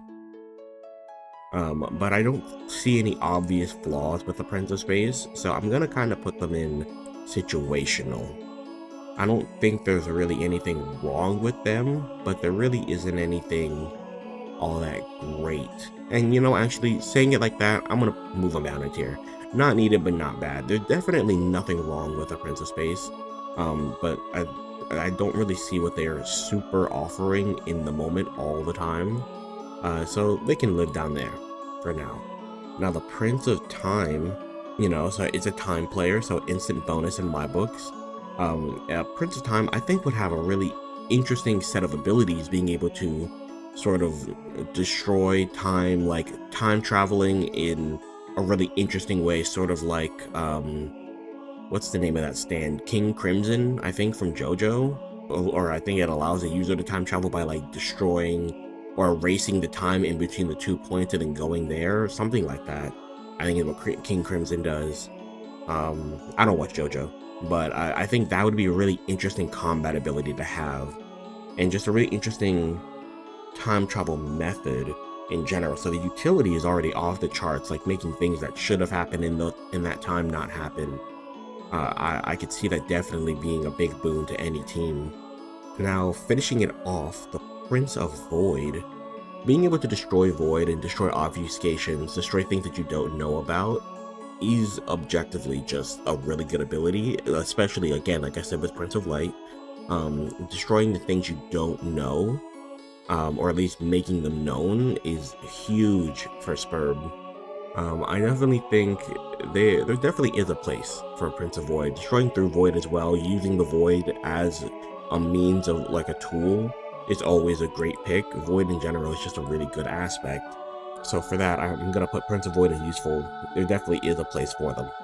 And now on to the rogues. Everybody's favorite characters, starting off with Rogue of Blood. Now rogues, I feel like, are just an easy layup of a class. Rogues in general are kind of just the everyman class. They really are able to just synthesize all the good parts of their aspect and kind of just spread it out to their entire session. So Rogue of Blood just being an amazing team leader, friend, and a confidant, the person who is always there for you, like dispersing the bonds for the team. A team with a Rogue of Blood should ideally be an amazingly put together team. As long as the Rogue is doing their job and is actually like dispersing those good vibes to everyone in their team and not just a few people. As long as they're doing that, I say they're just a great pick straight up. Now, a Rogue of Breath, Mr. Rufio. A Rogue of Breath definitely has a lot of interesting potential, very unique potential that only a Rogue of Breath could have, I think.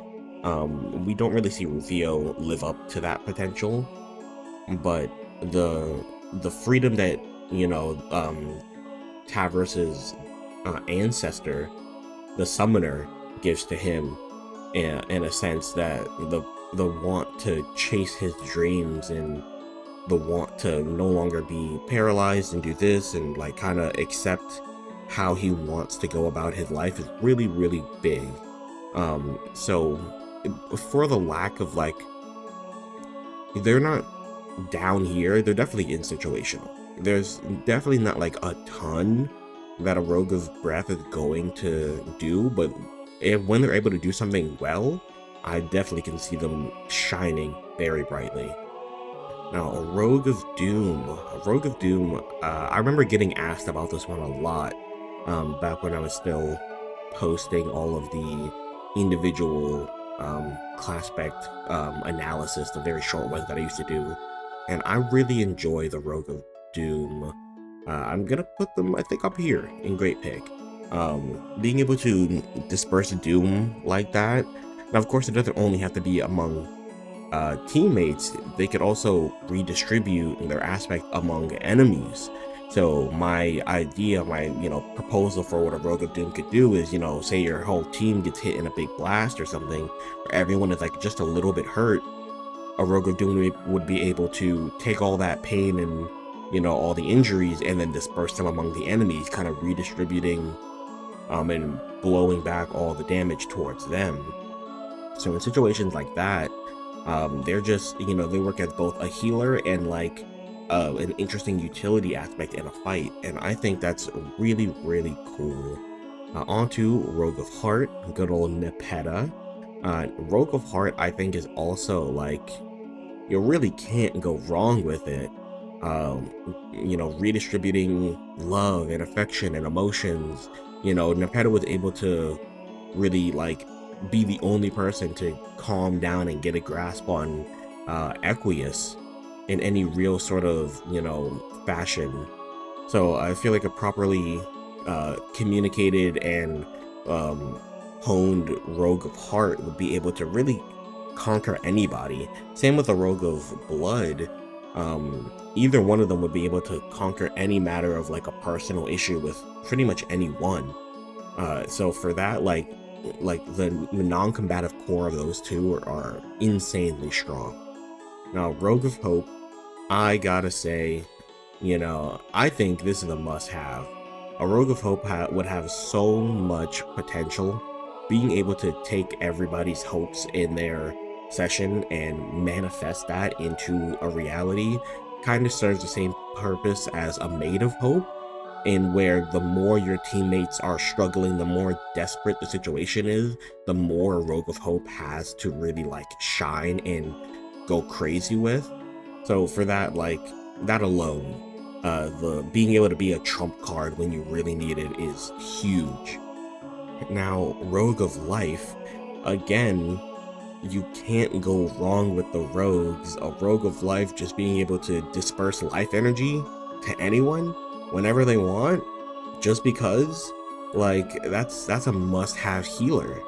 It's so uniquely like built to be a mass cleric sort of a deal, where like anyone and everything can get some healing. It doesn't matter what they are, who it is.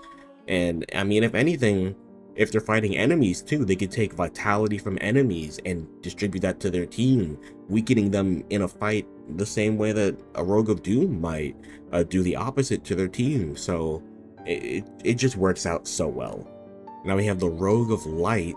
Again, light class specs, never really all that bad. Someone who's able to take information and synthesize it and give it to their team, take fortune, give luck to their entire team. Imagine finding an entire session of incredibly lucky Vriskas. Like, you can't go wrong with a Rogue of Light. You can't go wrong with any rogue in general, it seems like right now. This might be the best run of a Classpect we've had so far. Now, here we go, Rogue of Mind. Rogue of Mind I could see being very unique in its approach to Mind, where instead of it being sort of like the Terezi, like, you know, seeing choices and options and outcomes, I could see it being more of like a literal mind thing. Someone who's able to, you know, do like a group mind link, sort of like a telepathic link or something like that, like utilizing the actual like concept of mind and not like the conceptual like choice-basedness of mind. So for that, like the utility of that is amazing, having like open telepathic communications.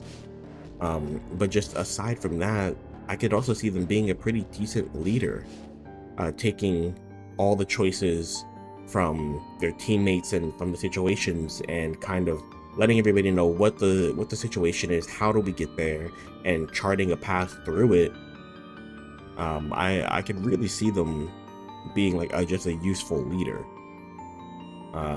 But I don't know if that's on the same level as these four up here. So for that, I think I'm gonna put them in useful. Now, Rogue of Rage is so cool. I really like the concept of a Rogue of Rage. I know I mentioned like the Prince, I think it's Prince of Rage being a cheerleader. Now, Rogue of Rage would really be like the team cheerleader, someone who is able to like disperse passions and interest and a burning desire to want to do more, in a team where maybe they're a little bit defeatist or like something bad would have happened. I could definitely see a Rogue of Rage being like the emotional fiery core that's like getting everyone pumped up and amped up to continue onward. So I definitely think they are good. I don't know if they're like great pick level, so I'm gonna put them also in useful. Now, a Rogue of Space, I'm a big fan of. I think just straight up, they go in great pick.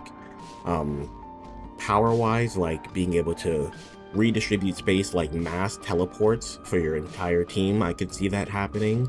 Frog breeding, I feel like would be relatively easy. You kind of just teleport to the frog if possible. And even aside from that, I could see them in a fight just being like Toto from JJK, just like teleporting around the battlefield with their teammates in tow, completely disorienting enemies and crushing any sort of altercation that they may get into.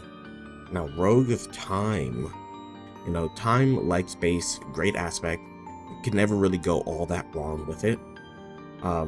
So with that in tow, a Rogue of Time, being a time player and being able to share that time knowledge and time travel ability with the team, I feel like you can't go wrong with it as usual. I'm gonna also put them in great pick.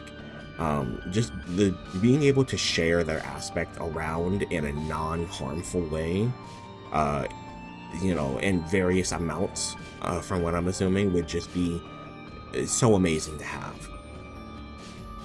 And now we're on to the Rogue of the Hour, Roxy Lalonde, the Rogue of Void. I'm honestly gonna put them up here and must have.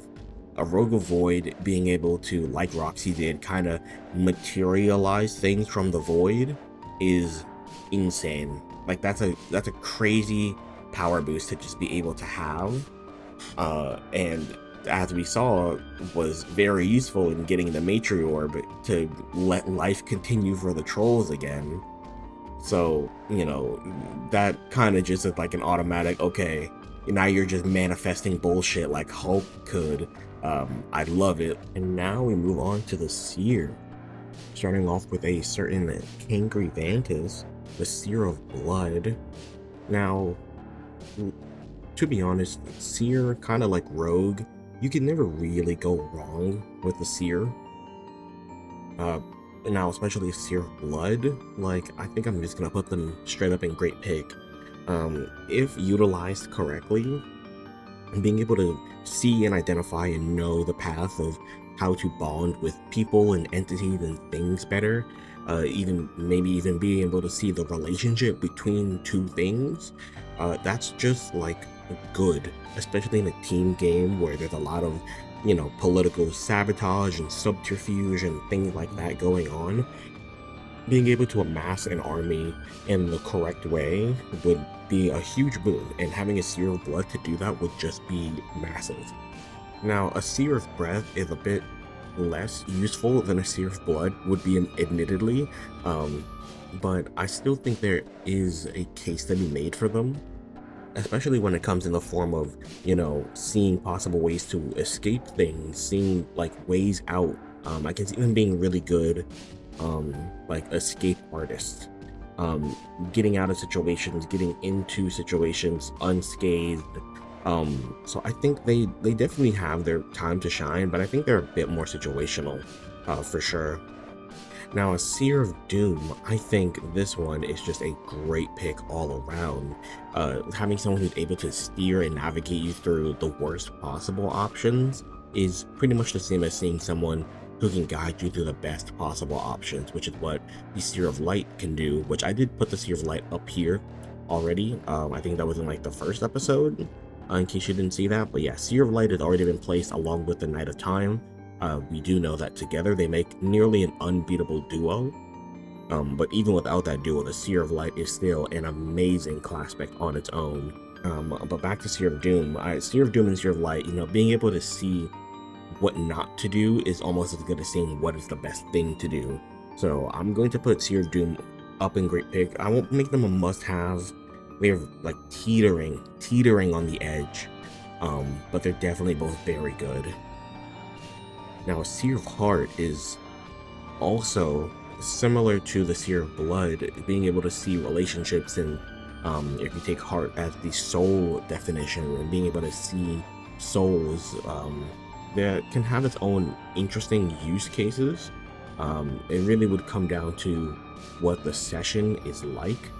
But seeing relationships and affection and sort of that way, sort of like the heart love equation, just have its uses. I think it is for sure more situational though, but that's okay.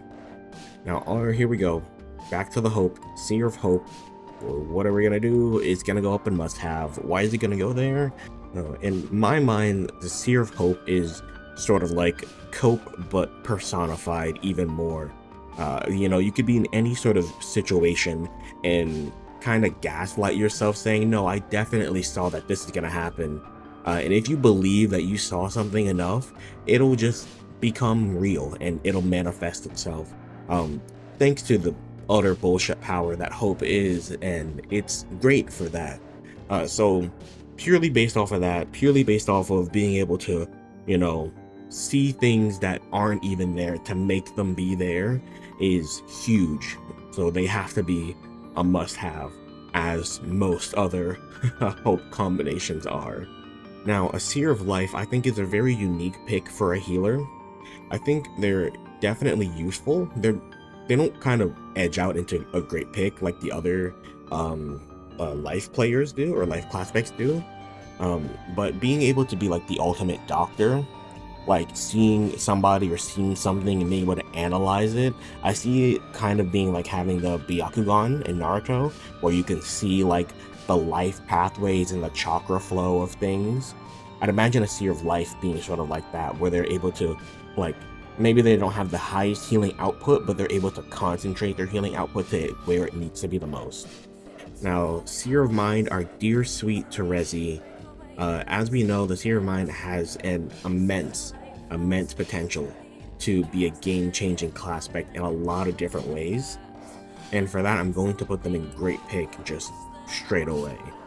Being able to, vividly see branching pathways and choices, it's similar to what a Seer of Light does, just with a little bit more uncertainty. But even then, what she was able to do in Terezi remembering the alternate timeline where, everybody died and John had to go back and change everything and retcon everything, the fact that she is able to remember beyond the retcon is an insane feat. So for that, like a Seer of Mine, she could have easily have been the leader if they really needed it, but you know, Karkat was there for that, and Karkat was a great leader, but Terezi definitely could have been a number 2. And now Seer of Rage is interesting. I don't think I've ever really thought about a Seer of Rage that much. They definitely feel a bit more situational of the Seers. Finding a spot where they're going to be utilizing their vision correctly, it's going to be very tricky. Seeing rage, seeing, you know, negative things, negative emotions and passion, it definitely could come into play against enemies, seeing, you know, their fears and stuff like that, being able to capitalize on that. But as far as much other stuff goes, I don't really see where they stand. So for that, I think I'm gonna kind of put them kind of down here, maybe. It's just really hard for me to rationalize exactly what they're bringing to the table, which kind of sucks. Now, a Seer of Space, you know, bouncing back from the Seer of Rage, a Seer of Space would be awesome. Having eyes everywhere, being able to see anything. I'm assuming once God tiered, you know, with enough training and power, they'd be able to see their entire session. Like have a bird's eye view from anywhere, look into any small crack or crevice. That would be pretty good to be able to see literally anything that they needed to see, especially for frog breeding. So I'm gonna put them up here in great pick.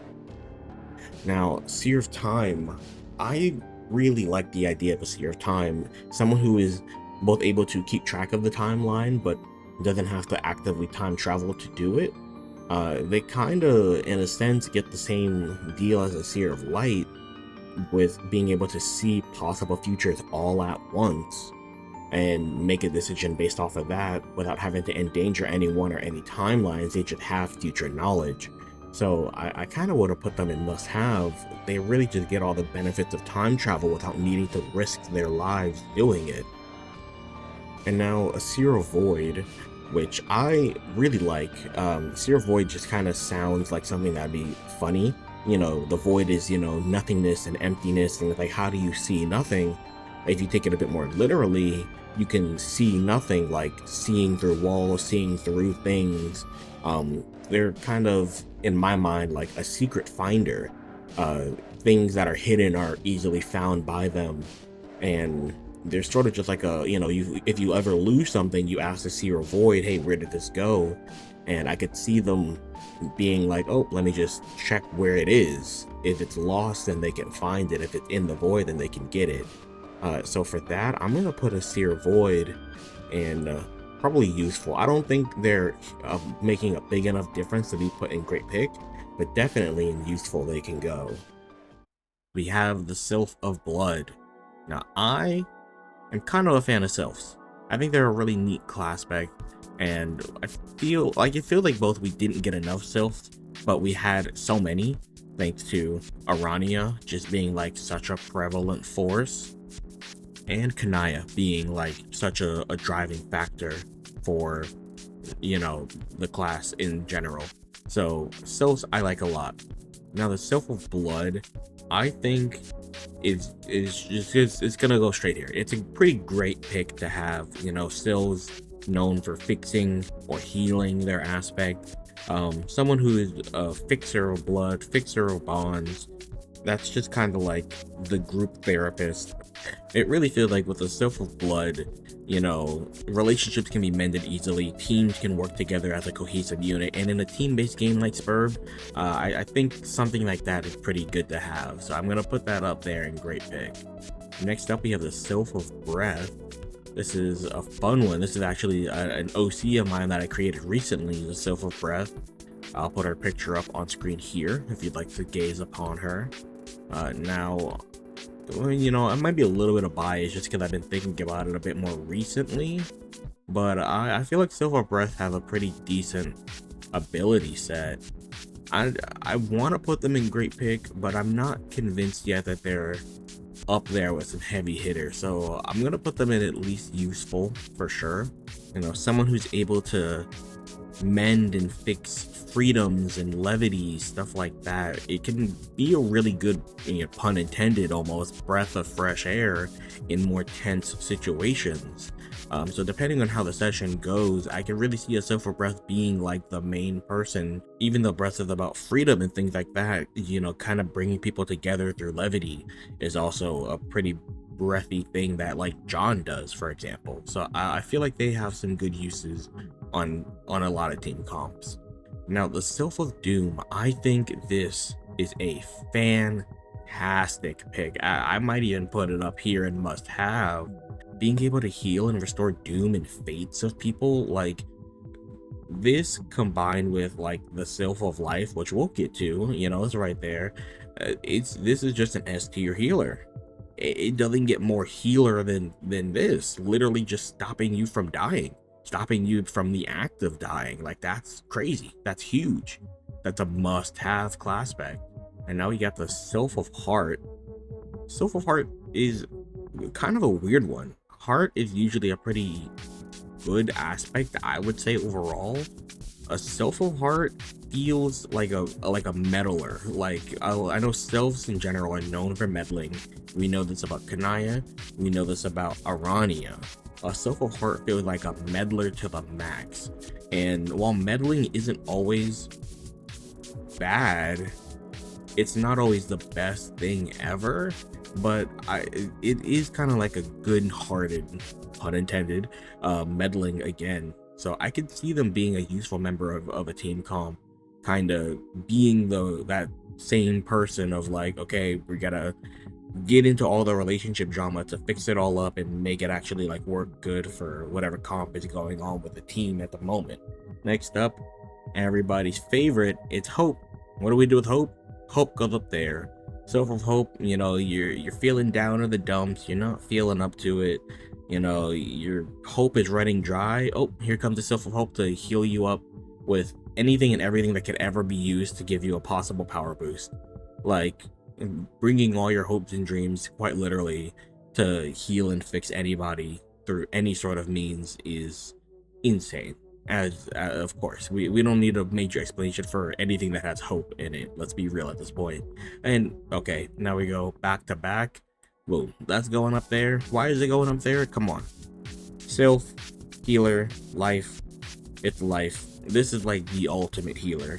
And now in my mind, I like to interpret the Sylph of Life as not just being like a classical white mage healer, but like being like a doctor healer combo hybrid on crack. Like you would go to the Sylph of Life if like you had a life-threatening disease and there was no cure for it. They would be able to like analyze you, scan you, and then boom, you have an instant cure to any ailment, any illness. It doesn't matter. Like they are fully just able to reset life on a crazy molecular scale. Some bullshit like that. Like this is just, it's just crazy. It's like the combo. All right, next we have Sylph of Light, and yeah, I did decide to zoom out. The scrolling, it's not horrible, but I'd rather just have it like this. Sylph of Light, you know, well, we know the Sylph of Light, good old Arania. I'm gonna put them up here in great pick. I don't think they're necessarily like, you know, you gotta have one, but Arania really put in like a monumental amount of effort, learning all she could about the afterlife, the dream bubbles, her ancestors, and descendants, and getting like the plan together in motion with Vriska. A lot of that had to do with things Arania knew and things Arania found out over her eons being dead, or you know, and all that jazz. I think even without having the being dead for eons part, a Sylph of Light is really just kind of, they're just going to be doing the most. Meddling for the sake of knowledge is always the best kind of meddling, and that's just where they land. Now, Sylph of Mind is weird. Mind class specs can be really, really hit or miss, and I feel like a lot of the time they end up sort of missing, but for this one, I wouldn't mind it being here. I put it at useful. maybe more situational, actually, thinking about it. There really is nothing wrong with them, and where they would shine, I can see them really being like the linchpin of a team. Like the Self of Mind is here, and a team full of very indecisive, inoperable, like incompatible people. A Self of Mind really being able to take charge and be the leader of a session like that would be crazy. But it really would need the session like that to happen. So I think situational is good. Now, Self of Rage, I'm huge fan of Self of Rage. I think I'd put it up here, actually. Great pick. Having someone to heal and restore passions and fervor and vigor in people in a way that rage can, being the antithesis to hope in a way. They kind of have that same limitless potential that hope contains. While I wouldn't say it's as strong as hope in every case, there certainly is a power to being able to be the one to rally troops in such a way and always ensure that they stayed rallied and are ready to go. So I think a Self of Rage is a really interesting take on that. Now, Self of Space, our dear darling sweet Kanaya.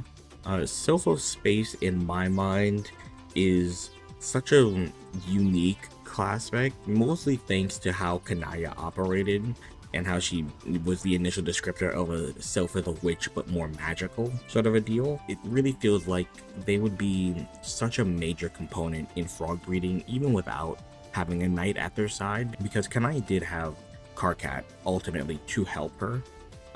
Even if Karkat did mess some stuff up a little bit along the way, it was still there and it was still helpful. But if I had to give any space Classpect the ability to do it on their own, I would say a Self of Space could get it done. So for that, I put them in useful. Now we have the Self of Time. The Self of Time gets immediate bonus points just because they are a time player, and time players are a hot commodity and very useful in pretty much anything.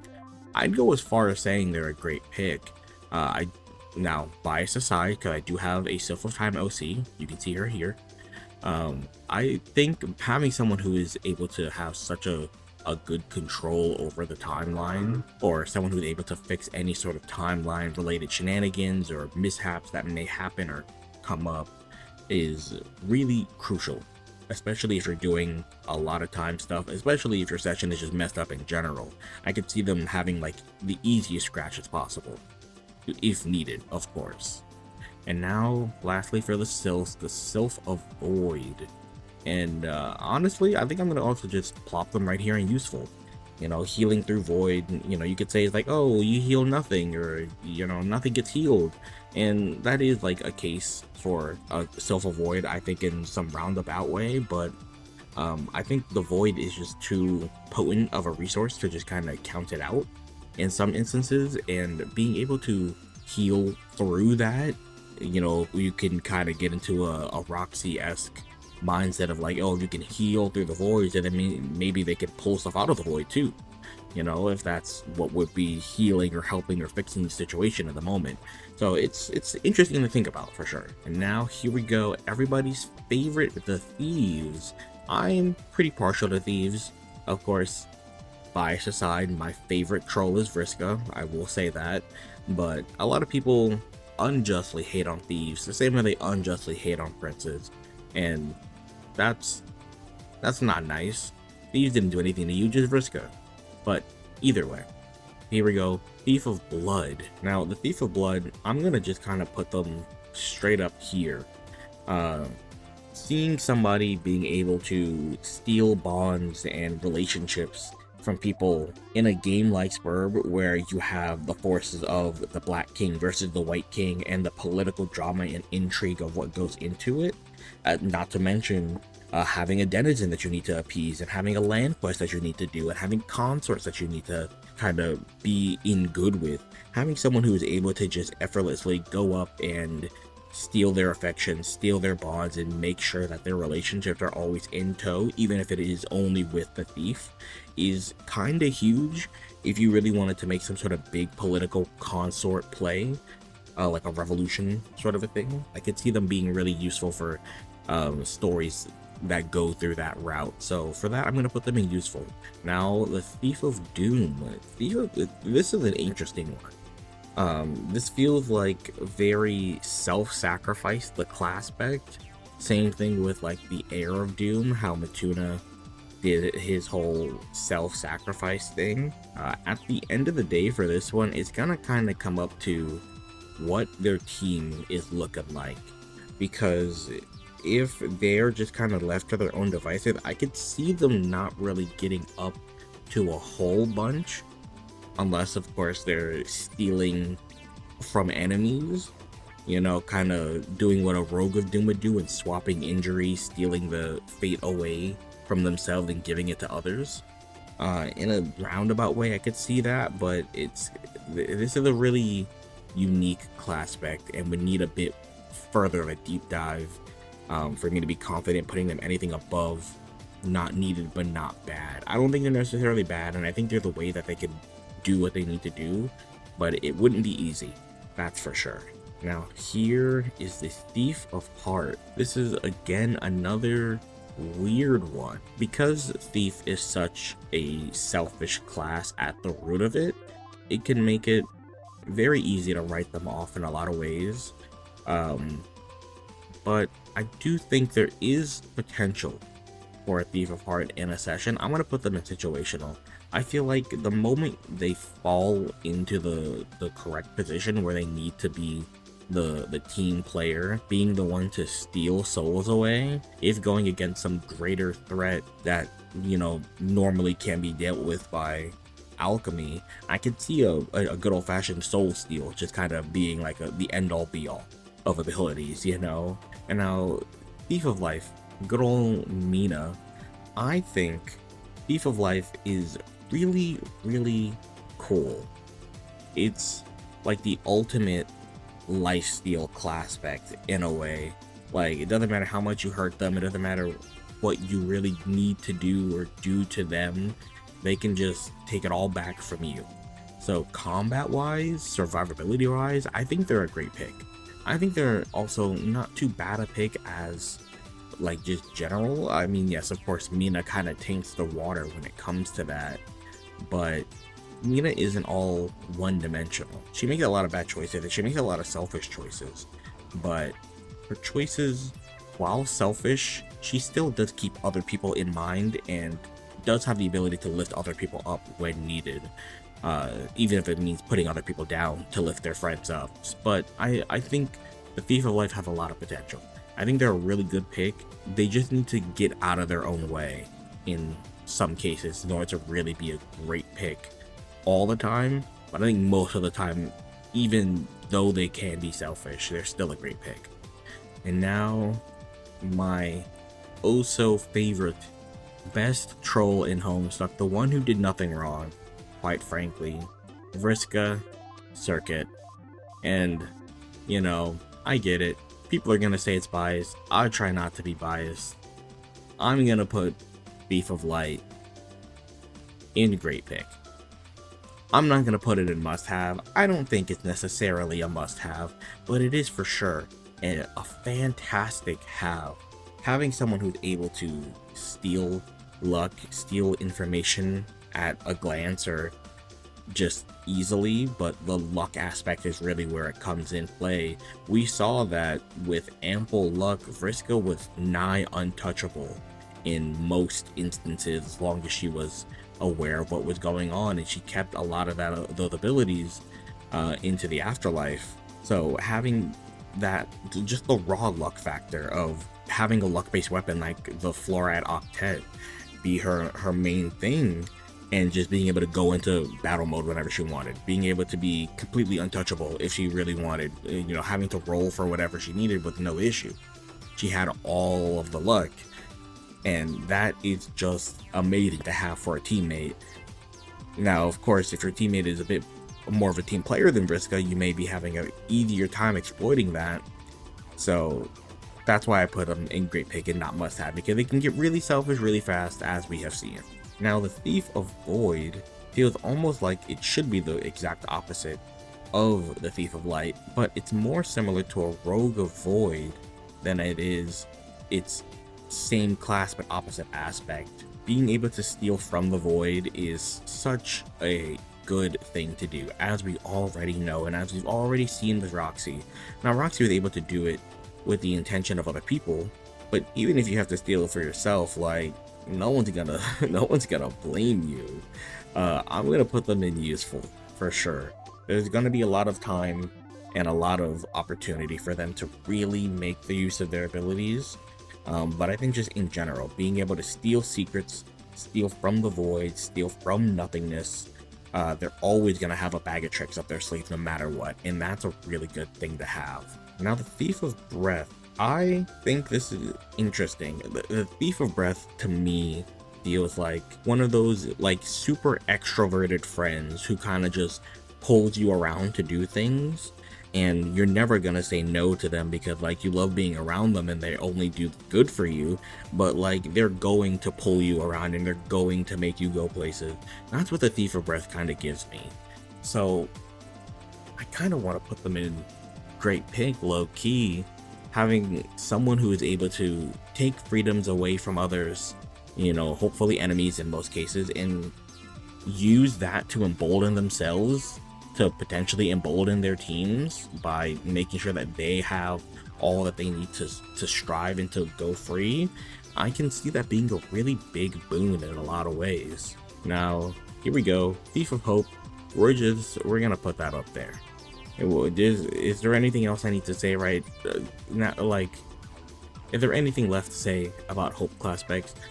The Thief of Hope can be the most selfish motherfucker in the world, stealing anyone else's hopes and desires. That's insane. Like, at that point, you're just like a Phantom Thief from Persona 5. You're stealing desires. And we see what happens to people when they lose their desires and when they lose their hopes. You get anything you ever wanted and you didn't have to do anything for it. It's way too good to pass up. Absolutely crazy, especially in the case of like the Black King and Queen, just kind of yoinking whatever the fuck they wanted to get done, and boom, game's over if you really wanted to, I guess. And now the Thief of Mind. I think the Thief of Mind has a lot of room to play in its Classpect space. Being able to steal choices and logic feels like they would be a really good tactician. Sort of in like a top-down, like almost Fire Emblem sort of way tactician, being able to see all the possible options, sort of like a seer, but maybe not literally see it, but eliminating choices just outright from opponents and just getting rid of their possibility to even fathom doing a thing to completely blindside or sneak attack them feels huge. I'm gonna put them for sure in useful at the very least. And now the Thief of Rage, I'm interested in this. It feels interesting. I don't think I can put it in great pick. It would be like bottom of useful, maybe like a high situational. You know, the tiers aren't super ordered, but it's hovering somewhere in between here for me right now.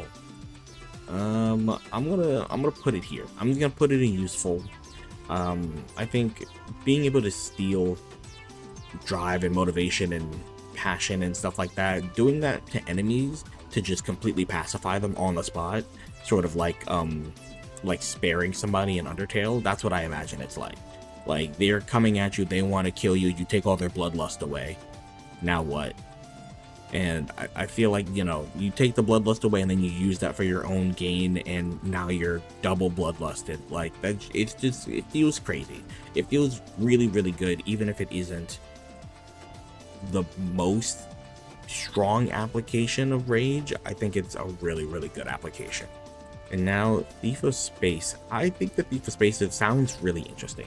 I really like the concept of a Thief of Space being able to teleport by like how Toji does in Jujutsu Kaisen with Boogie Woogie, just like being able at will to steal the space another object occupies and teleport around like that. So they're not like freely teleporting, but like they're displacing a single molecule of air and are able to teleport there. Stuff like that. I think that's really cool and can lead to some really interesting shenanigans. Combat wise, frog wise, I feel like the frog breeding, it's like you want to find a frog, you just teleport it to wherever you were. You know, I'm sure it wouldn't be that easy, but in some cases it might be just that easy. You know, getting things out of reach, getting things from weird spaces, you just kind of pop it out. So I think they're a great pick for that alone, just the utility of what they can do. And now the Thief of Time. The Thief of Time, of course, gets a little bit of bonus points because they are a time player.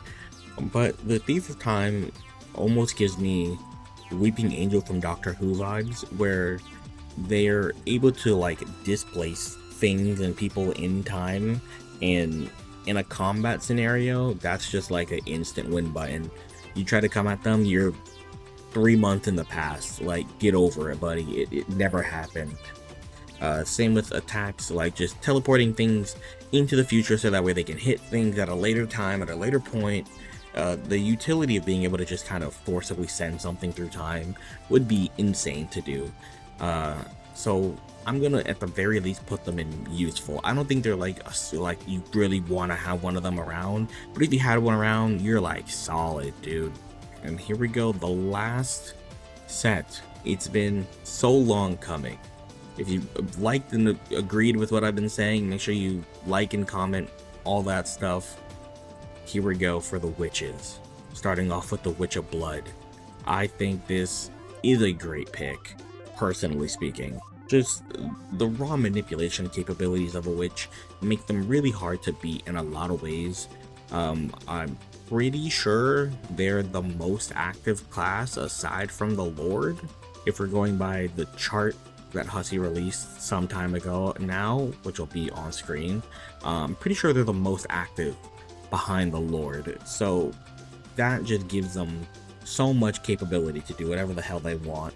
I could see them blood bending, I could see them relationship bending, I could see them doing damn near whatever they wanted with blood as a concept in some ways.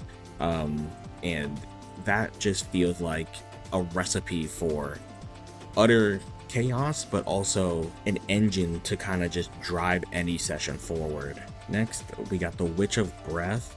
I'm gonna put this actually probably more in useful. I think they would be really potent with their wind-based attacks, as we saw with John. Like I said, I'm pretty sure I said it before, John's wind powers were immense, able to cover like the entire planet when his planet was on fire, damn near. Like, that was crazy. Now take that and make it an active class and make it a witch, and like the concept of freedom and like the physical manifestation of breath would be so potent with them. They would feel like the ultimate freedom fighter in a way, being able to fully take control of and make something malleable out of people's freedoms and wants, and being able to charge that forward. Now, Witch of Doom, I put Witch of Doom up here in must have. They're another one of those crazy class specs where like I take your Doom and I get rid of it. You didn't die. You got shot, a fatal shot in the heart. I take that and it's no longer. You know, I put it somewhere else. Double it and pass it on to the next person is essentially what I could see a Witch of Doom doing, with like untimely demise, untimely fates, really kind of going in and being like a weirdo field medic for their team, and just having the ability to outright just go, no, this bad thing didn't happen in this instance. Almost like a time player. Just it would be so much fun, I think. Next, we have the Witch of Heart. Now, I think a Witch of Heart can be a bit more on the situational side.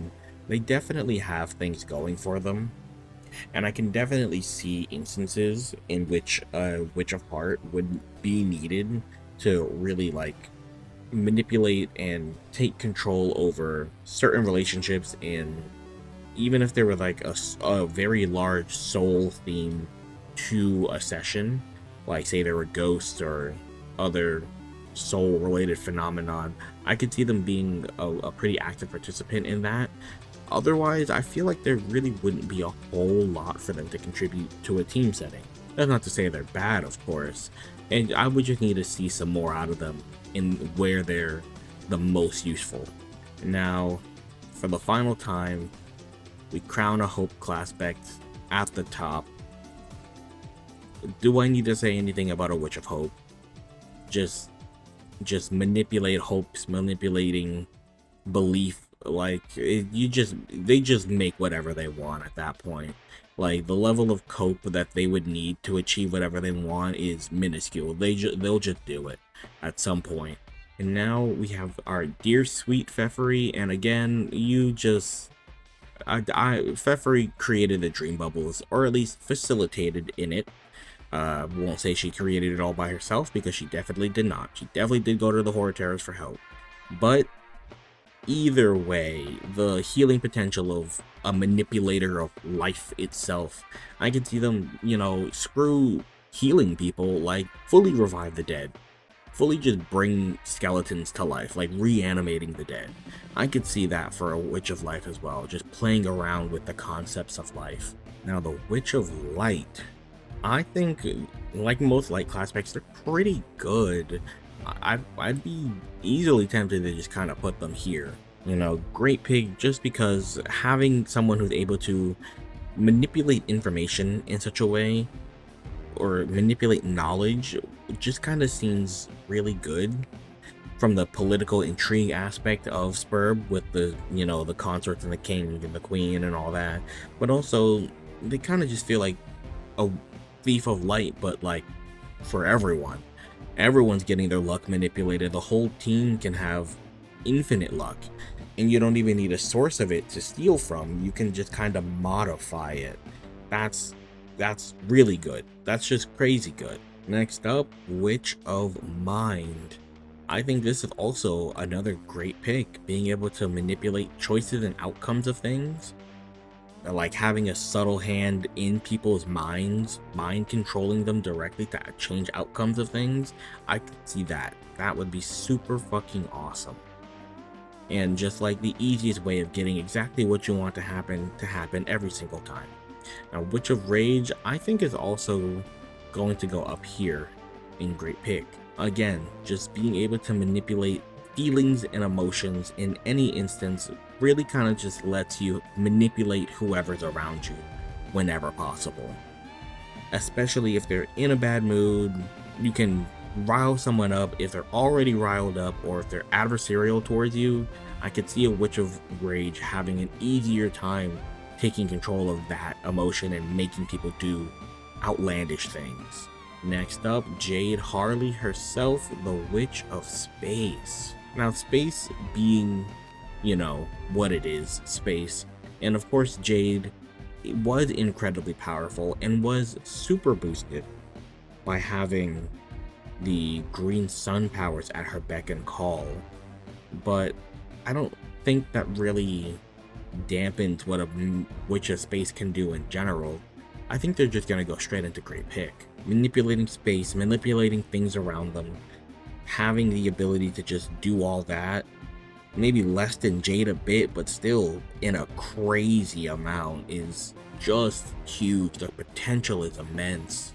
Next up, the Witch of Time. I believe Damara was a Witch of Time, which I feel like it really doesn't get brought up all that much, but dear sweet Damara, I think it's just another great pick. Fully being able to manipulate time and timelines, and having so much agency over what's going on in at a certain time in a certain timeline, for what Spurb does and what it can do to you. It just feels right.